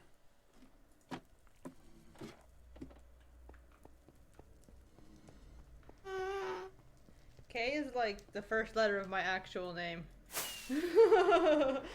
And amber is the color of your energy. What? That's the thing from the Wonderful oh, podcast. Yeah, I haven't heard that song in a long time. Whoa. Sorry. That's funny. They I was like, excuse me? they dared listeners on the Wonderful podcast to leave a bunch of iTunes reviews Yeah. that said amber is the color of their energy, and that happened. That's very So silly. that was pretty funny.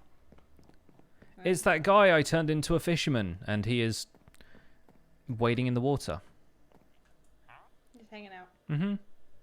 Trading emeralds. He's improving his fisherman skills. He is. He's becoming one with the fish. Mm. And, oh, you can buy campfires from fishermen. Nice. I like that. Let me buy one. I'll bring a campfire with me to the desert. Why not?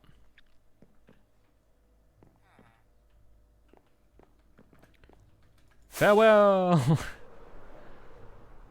Might as well go from here. You can keep an eye out and see if there's any hostile mob spawns, because if there is not, then the bug still exists. I don't see why there wouldn't be, but... Oh, hey, we can look down through the world. There's a mine shaft over there. Chunk loading, why?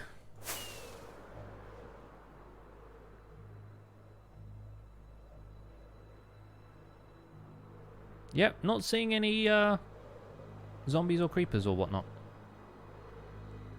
Swoosh! Oh. Your hand made a pop. Yeah, it's fine. I think there should be a desert somewhere around here. It's like flying off into the void. Yeah, kind of am right now. It's a little scary. Like, where am I going? Heyo, there it is. We found it. Even though we couldn't see it beforehand, we can see it now. And it's here. And there is a spider. Where there is not light, there can spider. These are seriously the only two hostile mobs in a... Oh! It's like that guy got shot by lag. Alright, well, let's take advantage of a peaceful night and do some sand gathering, folks. You can always go back through the nether portal in there if we want to. Cute.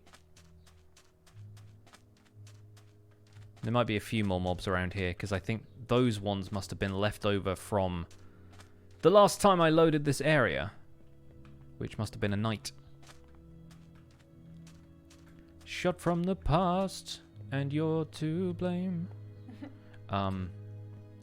You give lag a bad name. Not that it needs to have a bad name, because it's pretty bad to begin with. It is kind of weird, yeah, being out here in the desert without any mobs spawning around the place.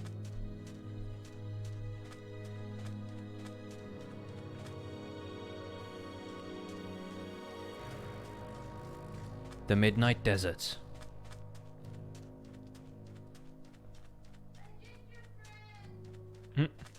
Apparently there's a cat outside.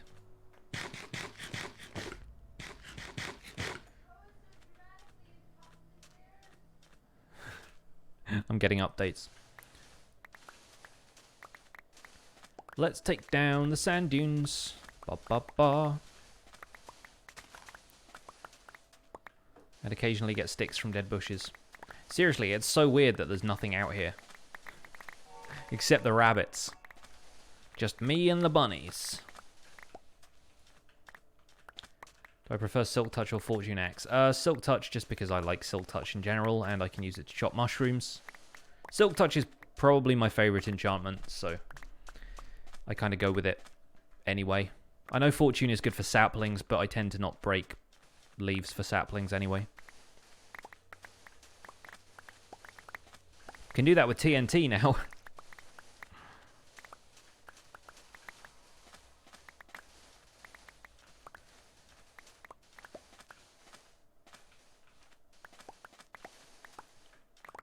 Yeah, the reason that there are no mobs spawning is apparently because there is a bug in 1.14 where if you travel to the nether, mobs won't despawn in the area you just left unless the chunk is unloaded, and because I just left my spawn chunks, the mobs remain loaded over there, and as such, they're taking up the entire hostile mob cap, and it's like having a mob switch. Which is why I'm not planning on building a mob switch, because I just have one anyway. But also because eventually that'll be fixed, so it's not something we can rely on or anything.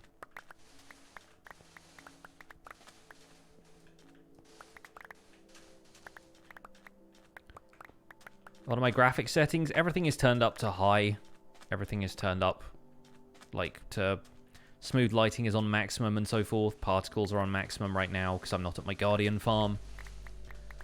As far as render distance, I'm pretty sure I have it constantly set to 16. It's about all you need to know, I think. Unless there's anything more specific you want answered. I'm not having as hard a time telling the difference between sand and sandstone as some people made it out to be in the beta textures. Although it may have changed since then.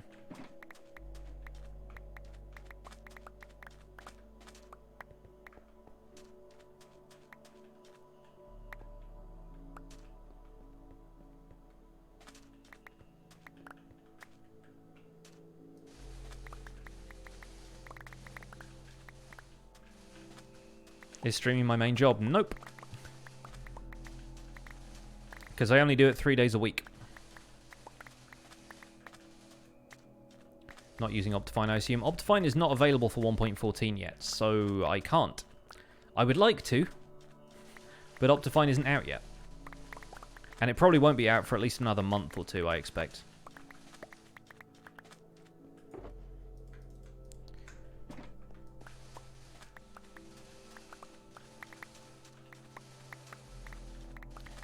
We'll see. We'll see what lies ahead for the Optifine stuff. Catch yourself missing Optifine playing 1.14. It's mostly the zoom function that I'm interested in. I'm lucky enough to have a decent PC, and so I don't get that much in the way of like frame skips or rendering issues other than what's just prevalent in 1.14 right now. But yeah, I kind of miss having a zoom key. It's just so useful for tutorials. You just like see that over there, and then you press a thing and it like zooms in and automatically does cinematic camera, which is like the best setting. I feel like that's one of the other things that's really holding back Bedrock Edition is the lack of a cinematic camera.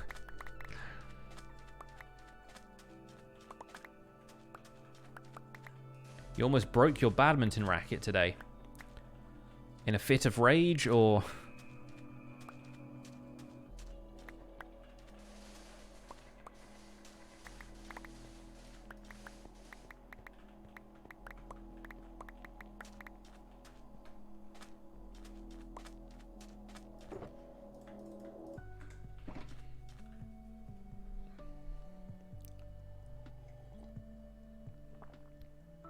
That bunny is trying to make up for the hostile mobs by just being threatening and hopping towards me. Okay, apparently not. Apparently not. Can I chop some pillagers? The pillager outpost is actually quite close by. So I could if I wanted to, but I'm on a resource gathering mission right now. I'm also really not interested in triggering another raid.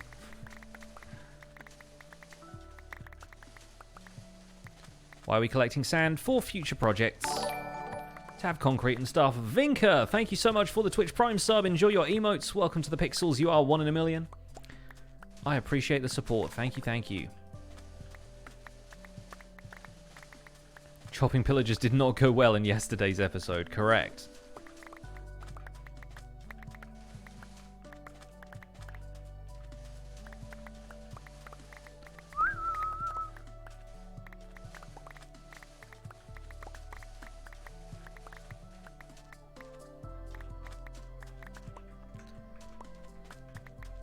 Get away from my sand, you dust bunny. What was the rabbit who took over TV Season 1? That would be Captain Hops. We haven't discussed the killer bunny at all in Survival Guide, but that's because he's not in Survival.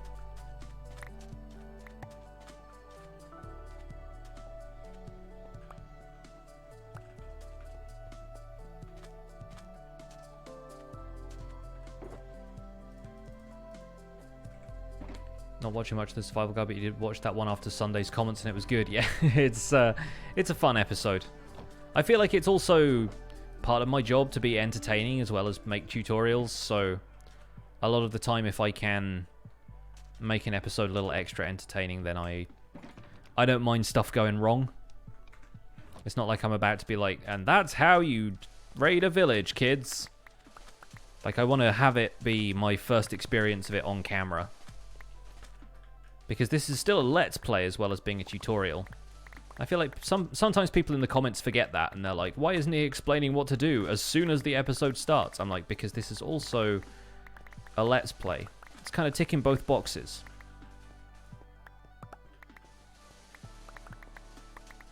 Yeah. If you want the killer bunny in survival, you've got to have the holy hand grenade to balance it out. 5 is right out.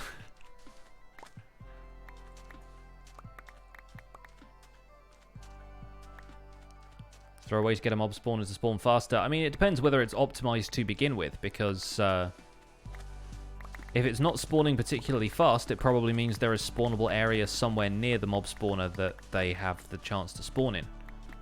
But right now, apparently there's some wonky stuff going on with mob spawning mechanics in this version anyway, so who knows? Typically, it's better if you light up caves and you build the spawner itself further away from anywhere that can potentially generate mobs. Like the surface at night. Which is why my mob spawner is in a hot air balloon. Because it's 128 blocks above anywhere that could potentially spawn mobs around it. Went to see the 40th anniversary re-release of Life of Brian the other week. Nice. Do you see it in like a cinema? That's cool. I do like the idea of going and seeing stuff that isn't like a new release at the cinema. Like, I really wish I'd gone to see the anime Ghost in the Shell. When that was, it had like an anniversary screening at the cinema that we go to in Brighton around the time the live action movie was released. I saw the live action movie just like on a plane because there was nothing else to watch. But the animated Ghost in the Shell was screening in a variety of theaters, and I never actually got to go and see it. Would have been really cool to go and see that in person.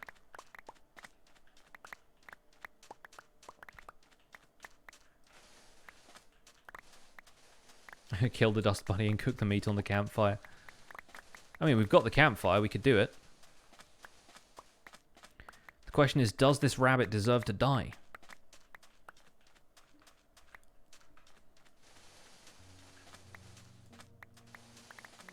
What do the foxes do?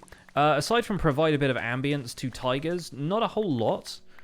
They don't really have drops other than, I think they probably drop sweet berries just because that's what they eat.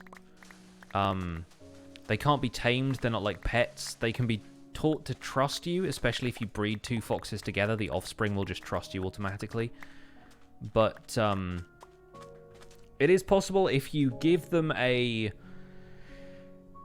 for a start, they attack chickens naturally. So if you set up an area with a fox and like a way to spawn chickens in, then the foxes will go after the chickens. If you give the fox a fire aspect sword, then they will drop cooked chicken when they attack the chicken, because the chicken will be set on fire by the fox's attack.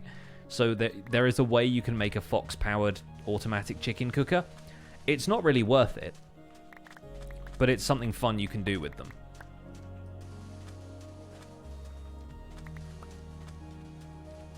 And foxes do spawn with emeralds in their mouths, yes. So there are much better ways of farming emeralds, but occasionally if you're interested in finding some random loot like that, then you can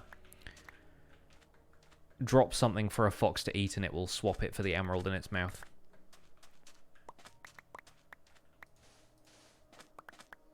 What is lurk mode? Lurk mode isn't anything. Like, it's just a command people can run to say, like, I'm going to be right back, basically. Like, lurking is just, like, you've got the stream on, but you're not in the chat. You're not, like, in the room. It's, kind of like a Twitch in-joke, I guess, to say that there is, like, a lurk mode for anything.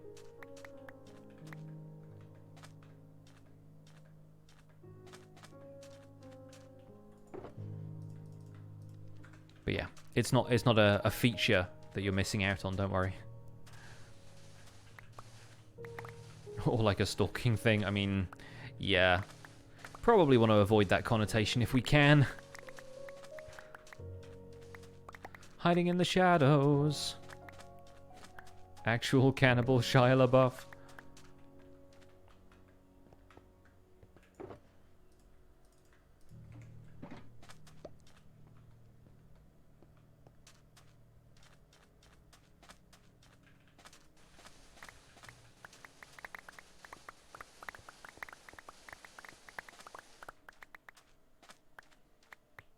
Darkwing Duck.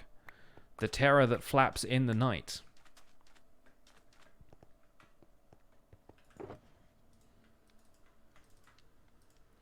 Right, 2 shulker boxes of sand.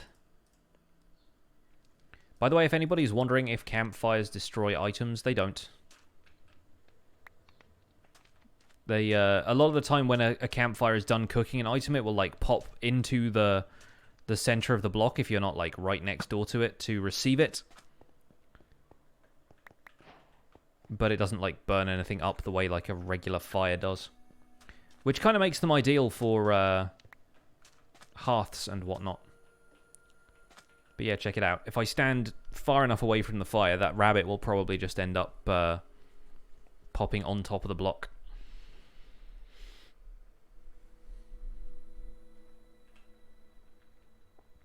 I like the way they spit, like, little embers out like that. Like a less harmful lava.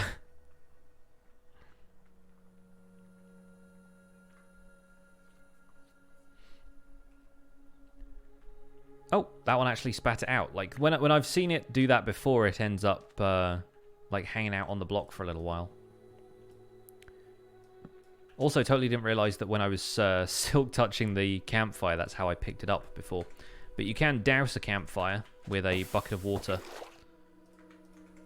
And then it looks like railroad tracks.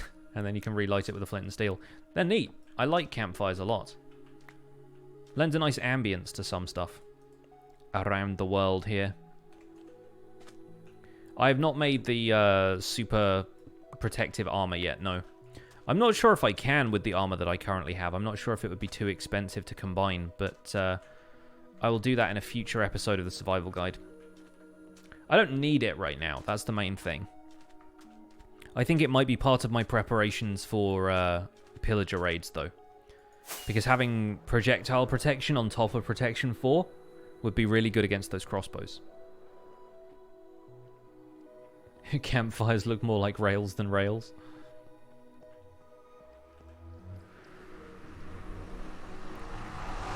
Yeah, they look like miniature railroad tracks, but if you're building a train of any kind, then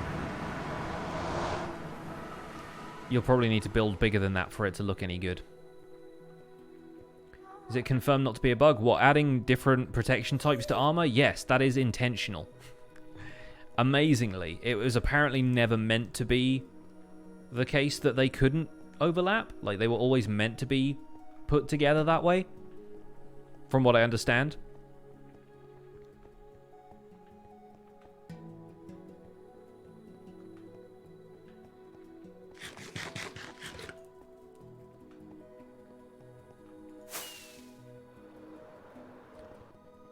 Almost got to the end of the tunnel. And now we can hop off here. This is my stop. Yeah, we need to chop some more netherrack one of these days, don't we, guys? Whoop. There we go.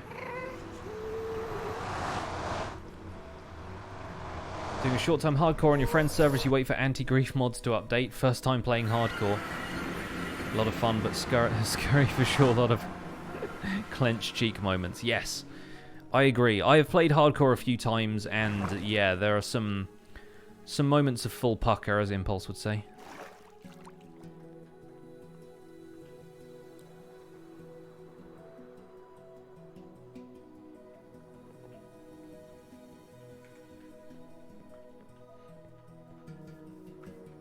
That's in several metric tons of netherrack. We'll get there. Baby steps.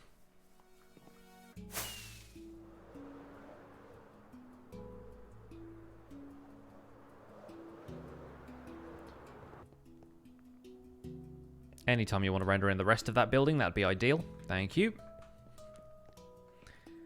Just got to take a little bit of a patient approach to this, I think.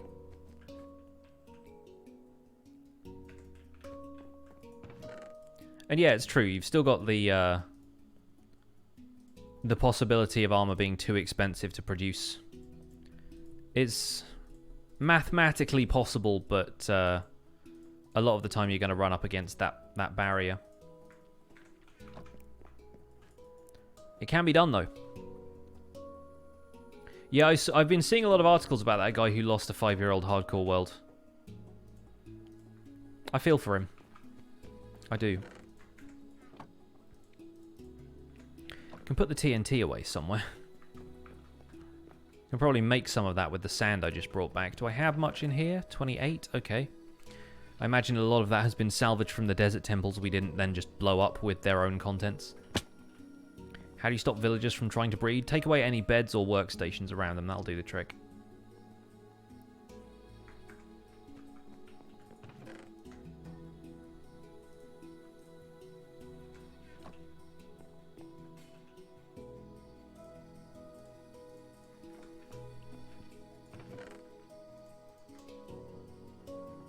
Yeah, getting too expensive to fix armor makes some sense for the balance of the game, but it can just be an irritation for some players.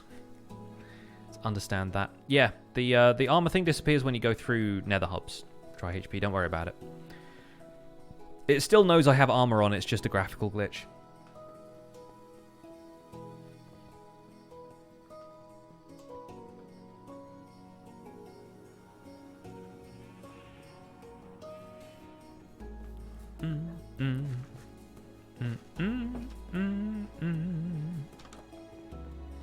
What's the long-term plan of Minecraft Survival Guide apart from the educational value? Complete some fun building projects. I really would love to build a base in more or less every biome, or a base inspired by every biome. Because right here, right now, I have this place which is your standard medieval plains town, right? So we've got big old plains stretching out over here, castles, medieval stuff. Over here in the swamp, we have Swamp Town, lots of bamboo going in there now. A little bit Asian inspired. Bamboo helps with that, of course. Is this on hardcore? No, absolutely not. I have died 5 times, maybe 6 in this world. And I would like to make it on hardcore because hardcore is fun, but then also it's a tutorial series. Part of the tutorial is also how to cope with dying. So, yeah. But anyway, yeah, having a swamp town here is kind of fun. Having it be part of this town, great. I would love to build a ski resort in an ice biome. Okay, apparently I just wasn't going to stop. I'd like to build a ski resort in an ice biome. I want to build a modern city somewhere else. I'd love to build like a western town in a mesa. That's the kind of traditional, stereotypical kind of stuff that you do anyway, but yeah, we'll see what happens. I'm taking it one step at a time right now, really.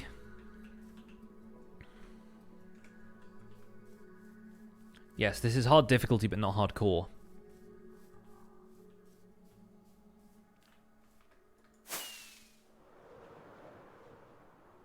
Alright, I am actually going to take a very short break. I'm going to dip into the farmhouse here, get myself another cup of tea. Probably a snack as well. I can feel myself getting snacky. But, yeah, I will leave you guys in the capable hands of Mendelssohn. Don't go anywhere. We'll be back in just a few minutes' time.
Hello!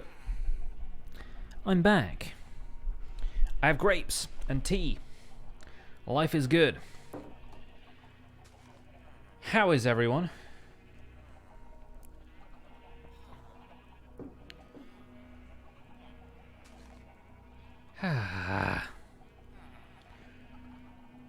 How's Mendelssohn doing? Seems to be alright. Still his old self, although for how much longer? Mendelssohn sneezed.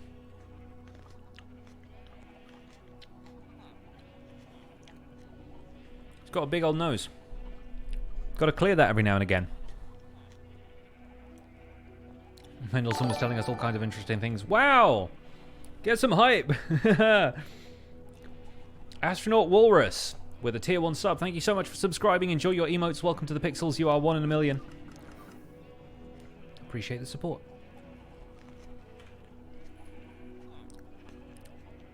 Oh good, it's nighttime. We can sleep. The pillager face watches me as I sleep. A stark reminder of the mistakes I have made. Vengeance!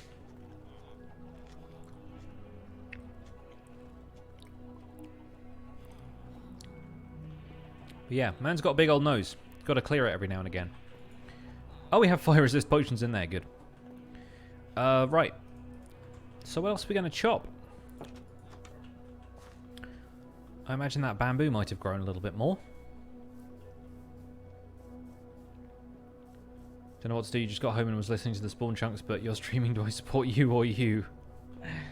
Well, you could always save the spawn chunks for later since it's recorded, but then again, this stream will also be going out on my VOD's channel tomorrow, so whichever Pixel Riffs media project you feel like supporting,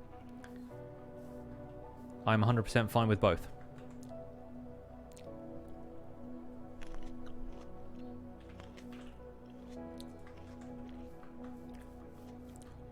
Let's chop some bamboo.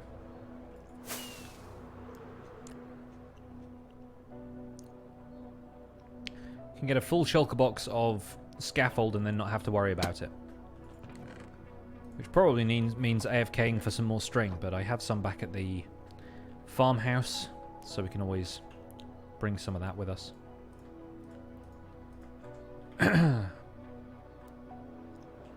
Like that we're getting a bit of ASMR on here. Hey, I'm just eating grapes. I just gotta eat. Streaming for 4 hours. Gotta sustain myself. Best Hermitcraft remix. It's called Nerdbox. You can find it at youtube.com/pixelriffs.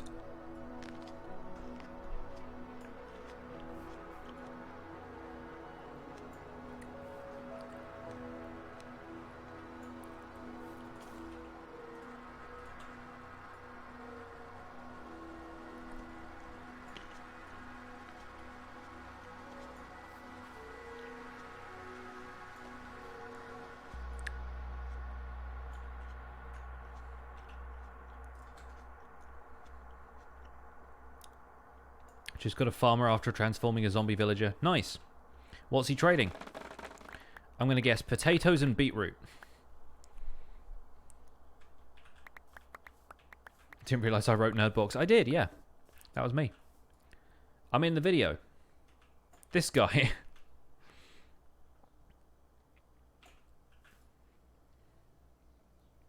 I mean, technically Mumbo Jumbo wrote it. He just said all of the words in the right order. And I was like, you know what?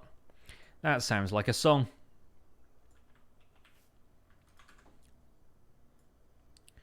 Potatoes, carrots, and bread. You're on PS4. Okay.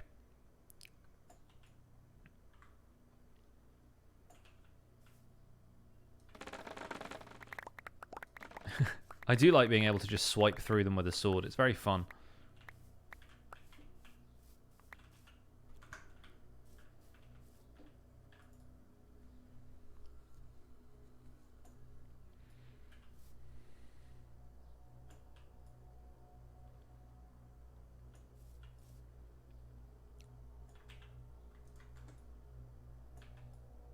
So pleased to see that in the 100,000 subs vid. Hey, I put a lot of effort into that video. Like, that video is probably one of the things I am proudest of in terms of replay mod, action montages, and so forth. There's some stuff from all across my YouTube shenanigans in there. The stuff from the Division SMP, I hadn't even thought about that series for quite some time, and then I was looking back through my channel, I was like, oh yeah, we did some cool stuff on that server.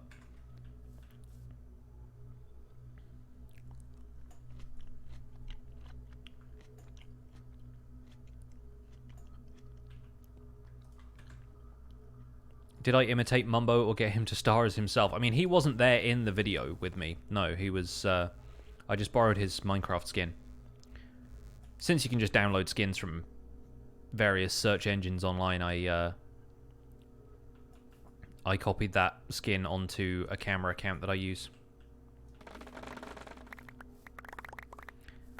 Tempting though it would have been to try and get Mumbo involved. I'm pretty sure he is a busy guy. He's got his own priorities.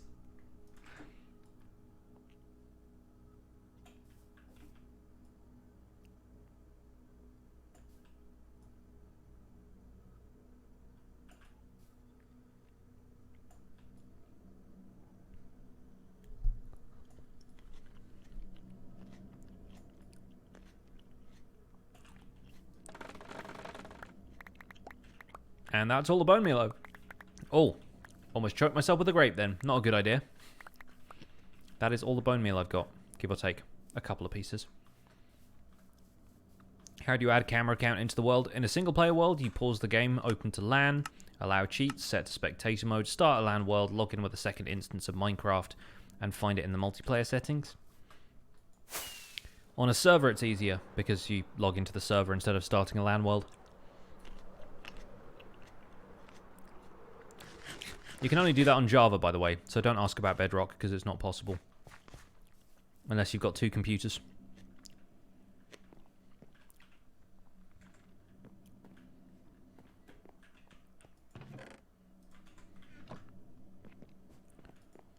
I think that's one of the things people want in Bedrock, as well as cinematic camera, is the ability to add have a second instance of Minecraft open at the same time, so that you can record stuff with a camera account. Make for better time lapses.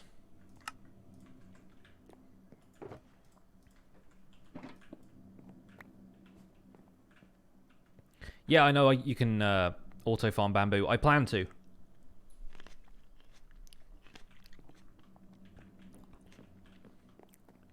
I might make the farm design a little bit different though, because you can use bone meal on it, which you can't do with sugarcane in Java.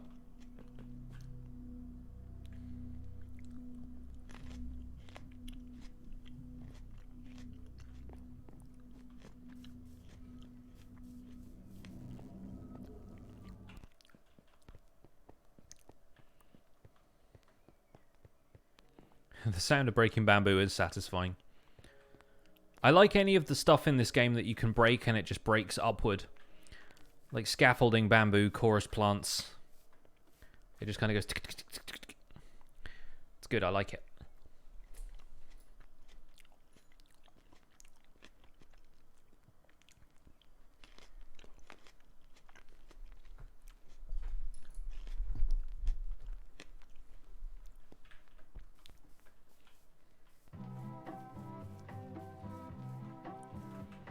Oh yeah, speaking of kelp, Paranor just reminded me, I need to get some of the kelp out of here. Because this is probably... yeah, it's basically full now, so it's going to be backing up from the top down. Oh. I just drifted out of range of the chest and dropped that entirely.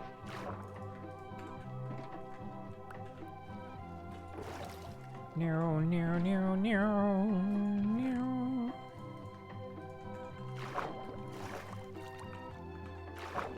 So the smoker is going to go out here in the swamp, or maybe in the forest. I'm not sure which.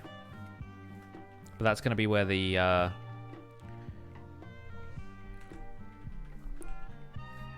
kind of charcoal-based blacksmith is going to be.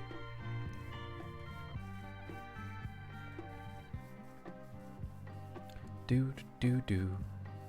Mm, mm, mm. Mm. For now, I guess we'll cook up some of the kelp in this smith here. Because it's done with the quartz, the smooth quartz. We'll throw the kelp in there. Do, do, do, do, do, do. Hey, Proceratops, good to see you. Hope you're well. It's going well here, thank you for asking. Could build a blacksmith with just campfires. Can you use a hopper with campfires? Can you input food that way? I assume you can. It seems like something they would add in just because fun ways of cooking stuff.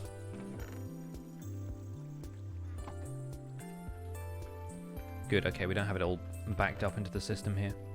You can't hopper into campfires? Okay, it's more manual then.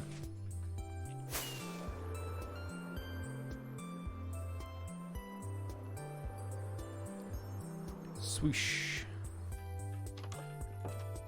Minecart's already going. Happens automatically. It's on a timer back there. There's a hopper clock that sends it back and forth.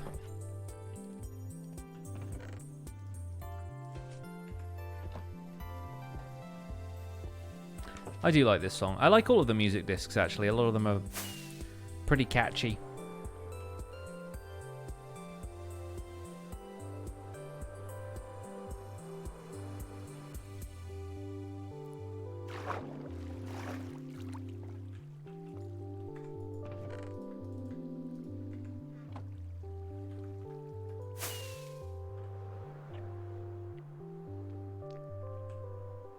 Azuma made an AFK one riding in a water stream. Oh, okay. So you're like drifting around a water stream, kind of the way I set up that netherwart farm in the netherwart video, where it's just kind of sending you around and you're right-clicking on stuff. Am I going to have some sort of ski slope or sledding / sliding thing for my ski chalet? Probably. I don't know quite how any of that is going to work yet. But I just want to do a lot of building with snow layers and a different color palette to what I'm using here. Having a lot of ice is going to be fun.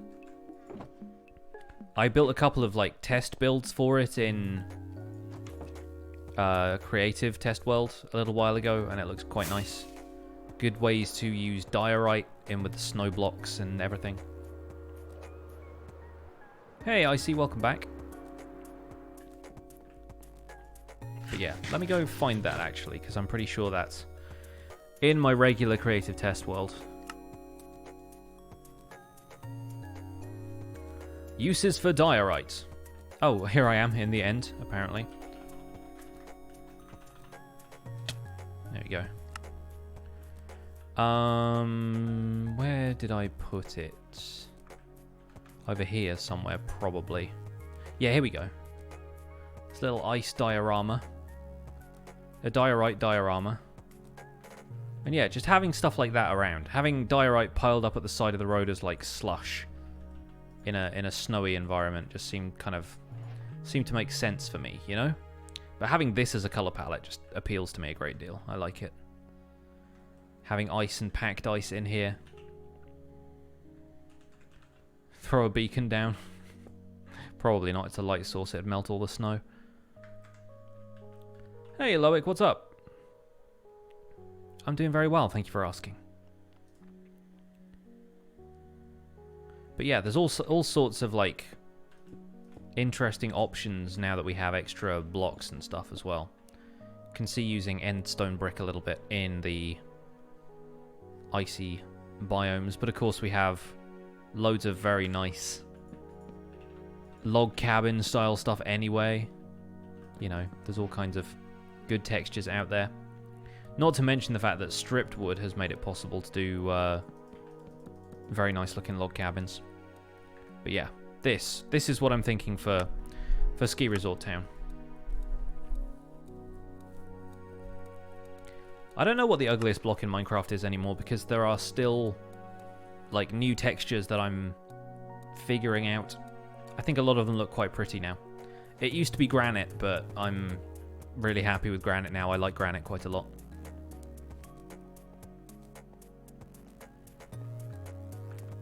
I think in terms of blocks, I wouldn't use at this point. I'm still not super hot on end stone, like the regular end stone. Everybody always says diorite, but I don't have any major beef with diorite. I don't use it much, but I think it's got some good applications in certain areas. Had a wandering trader selling blue ice for 3 emeralds. Good, that's good. It's nice to have a an easily farmable source of it. Although I suppose wandering traders lock their trades and then leave, right? So you don't get that too often. I still haven't found a wandering trader, which is kind of difficult to predict, and that's a problem for a series like mine, because the whole point of me doing tutorials about stuff is to, like, show people something that happens. But I imagine that will probably pop up halfway through an episode, and I'll just have to be like, oh hey, it's a wandering trader, yay! Sponges are the ugliest. They're not really meant for building, but hey, I mean, yeah, that's fair. Folks who've encountered a wandering trader before, do you have an actual village nearby? Do you have something that counts as a village? Or do the wandering traders just show up relative to your location? Because I expected wandering traders to kind of be tied to generating in the vicinity of a village. Like they come into the village to trade. You're in your spawn chunks nowhere near a village. You have a village a couple hundred blocks away. I need to look into exactly what the spawning conditions are for those guys, so that I can explain them in better detail. We'll probably figure that out another time. You're based in a village and one keeps turning up. Yeah, I mean, that may be the case. It may be that they're more common over there. I mean, let's take a look. We can wiki this now. Stream is winding down a little bit. I feel like I can probably just Google some stuff. Found randomly across the world. It says, appears randomly across the world or periodically in village gathering sites. Okay, so it is possible to find them anywhere. They are more frequent in villages. That's pretty consistent with what we just worked out. At any time, there can only be one wandering trader naturally spawned in the world. So on multiplayer servers, like, if one person spawns him in, it's not also going to appear somewhere else, right?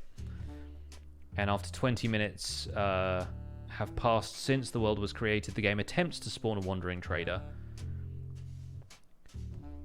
And then it caps the spawn chance at 7.5% after a couple of attempts. Interesting. And the llamas are supposed to respawn. Neat. Very cool. Alright, well, it's just going to be a matter of time before I run into one of them then. But, yeah, we'll have to see. I know he spawns, like, a good distance away from the player. Like, within a 48 block radius, which is higher than normal mob, like, despawning range typically is. But at some point in the future, I'm sure we will encounter one, and then I'll just have to do the episode about him then and there. Which is going to be a little difficult, but we'll see if we can spot one eventually.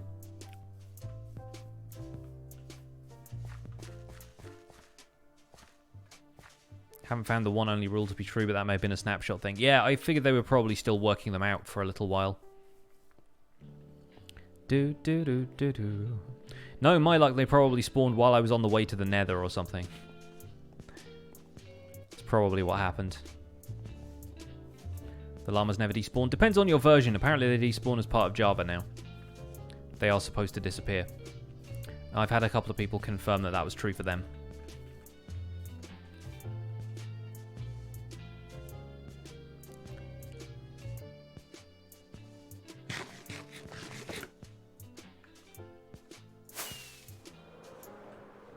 Yeah, full release thing.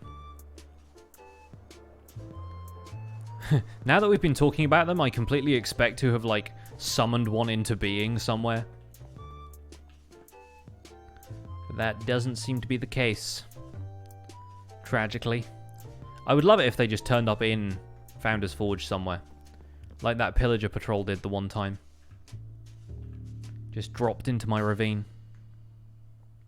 Alright, folks, I think that's where we're going to leave it for today. As Stahl just ends in the background. I think that is where we're going to leave it for today. It's been a good stream. We've chopped a lot of stuff, but I can feel my energy flagging a little bit, and I feel like we should probably log out and do some other stuff. So let's see who is out there streaming Minecraft today.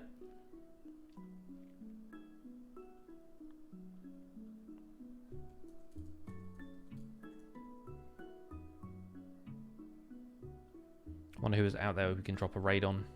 Got a few of the favourites in the sidebar. Iskal is playing some Sky Factory.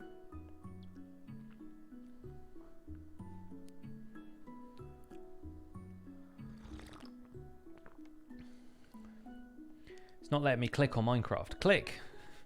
I want to see the streamers. There we go.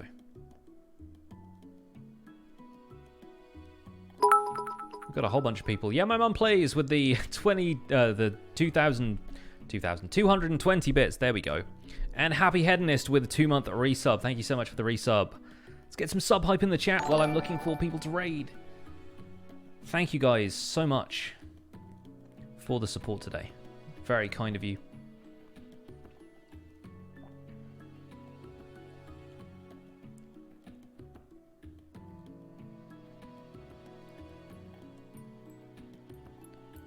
Who have we got? Who have we got?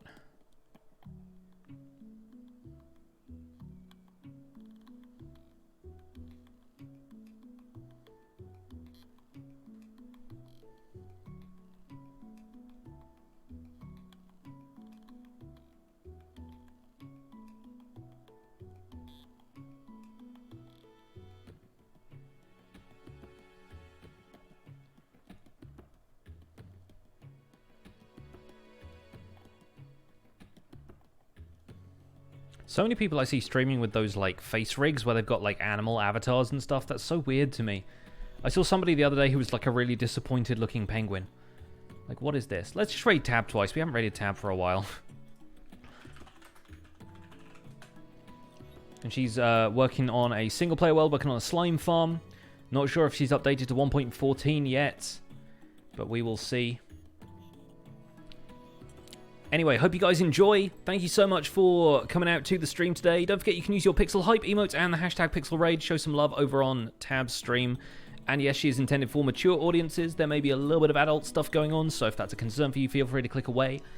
But I'll be back on Thursday with a bit more Minecraft action from the Survival Guide world. Hope you enjoy the YouTube episodes. In the meantime, don't forget to go and subscribe over at youtube.com/pixelriffs. I will see you guys then. Take care. Bye for now.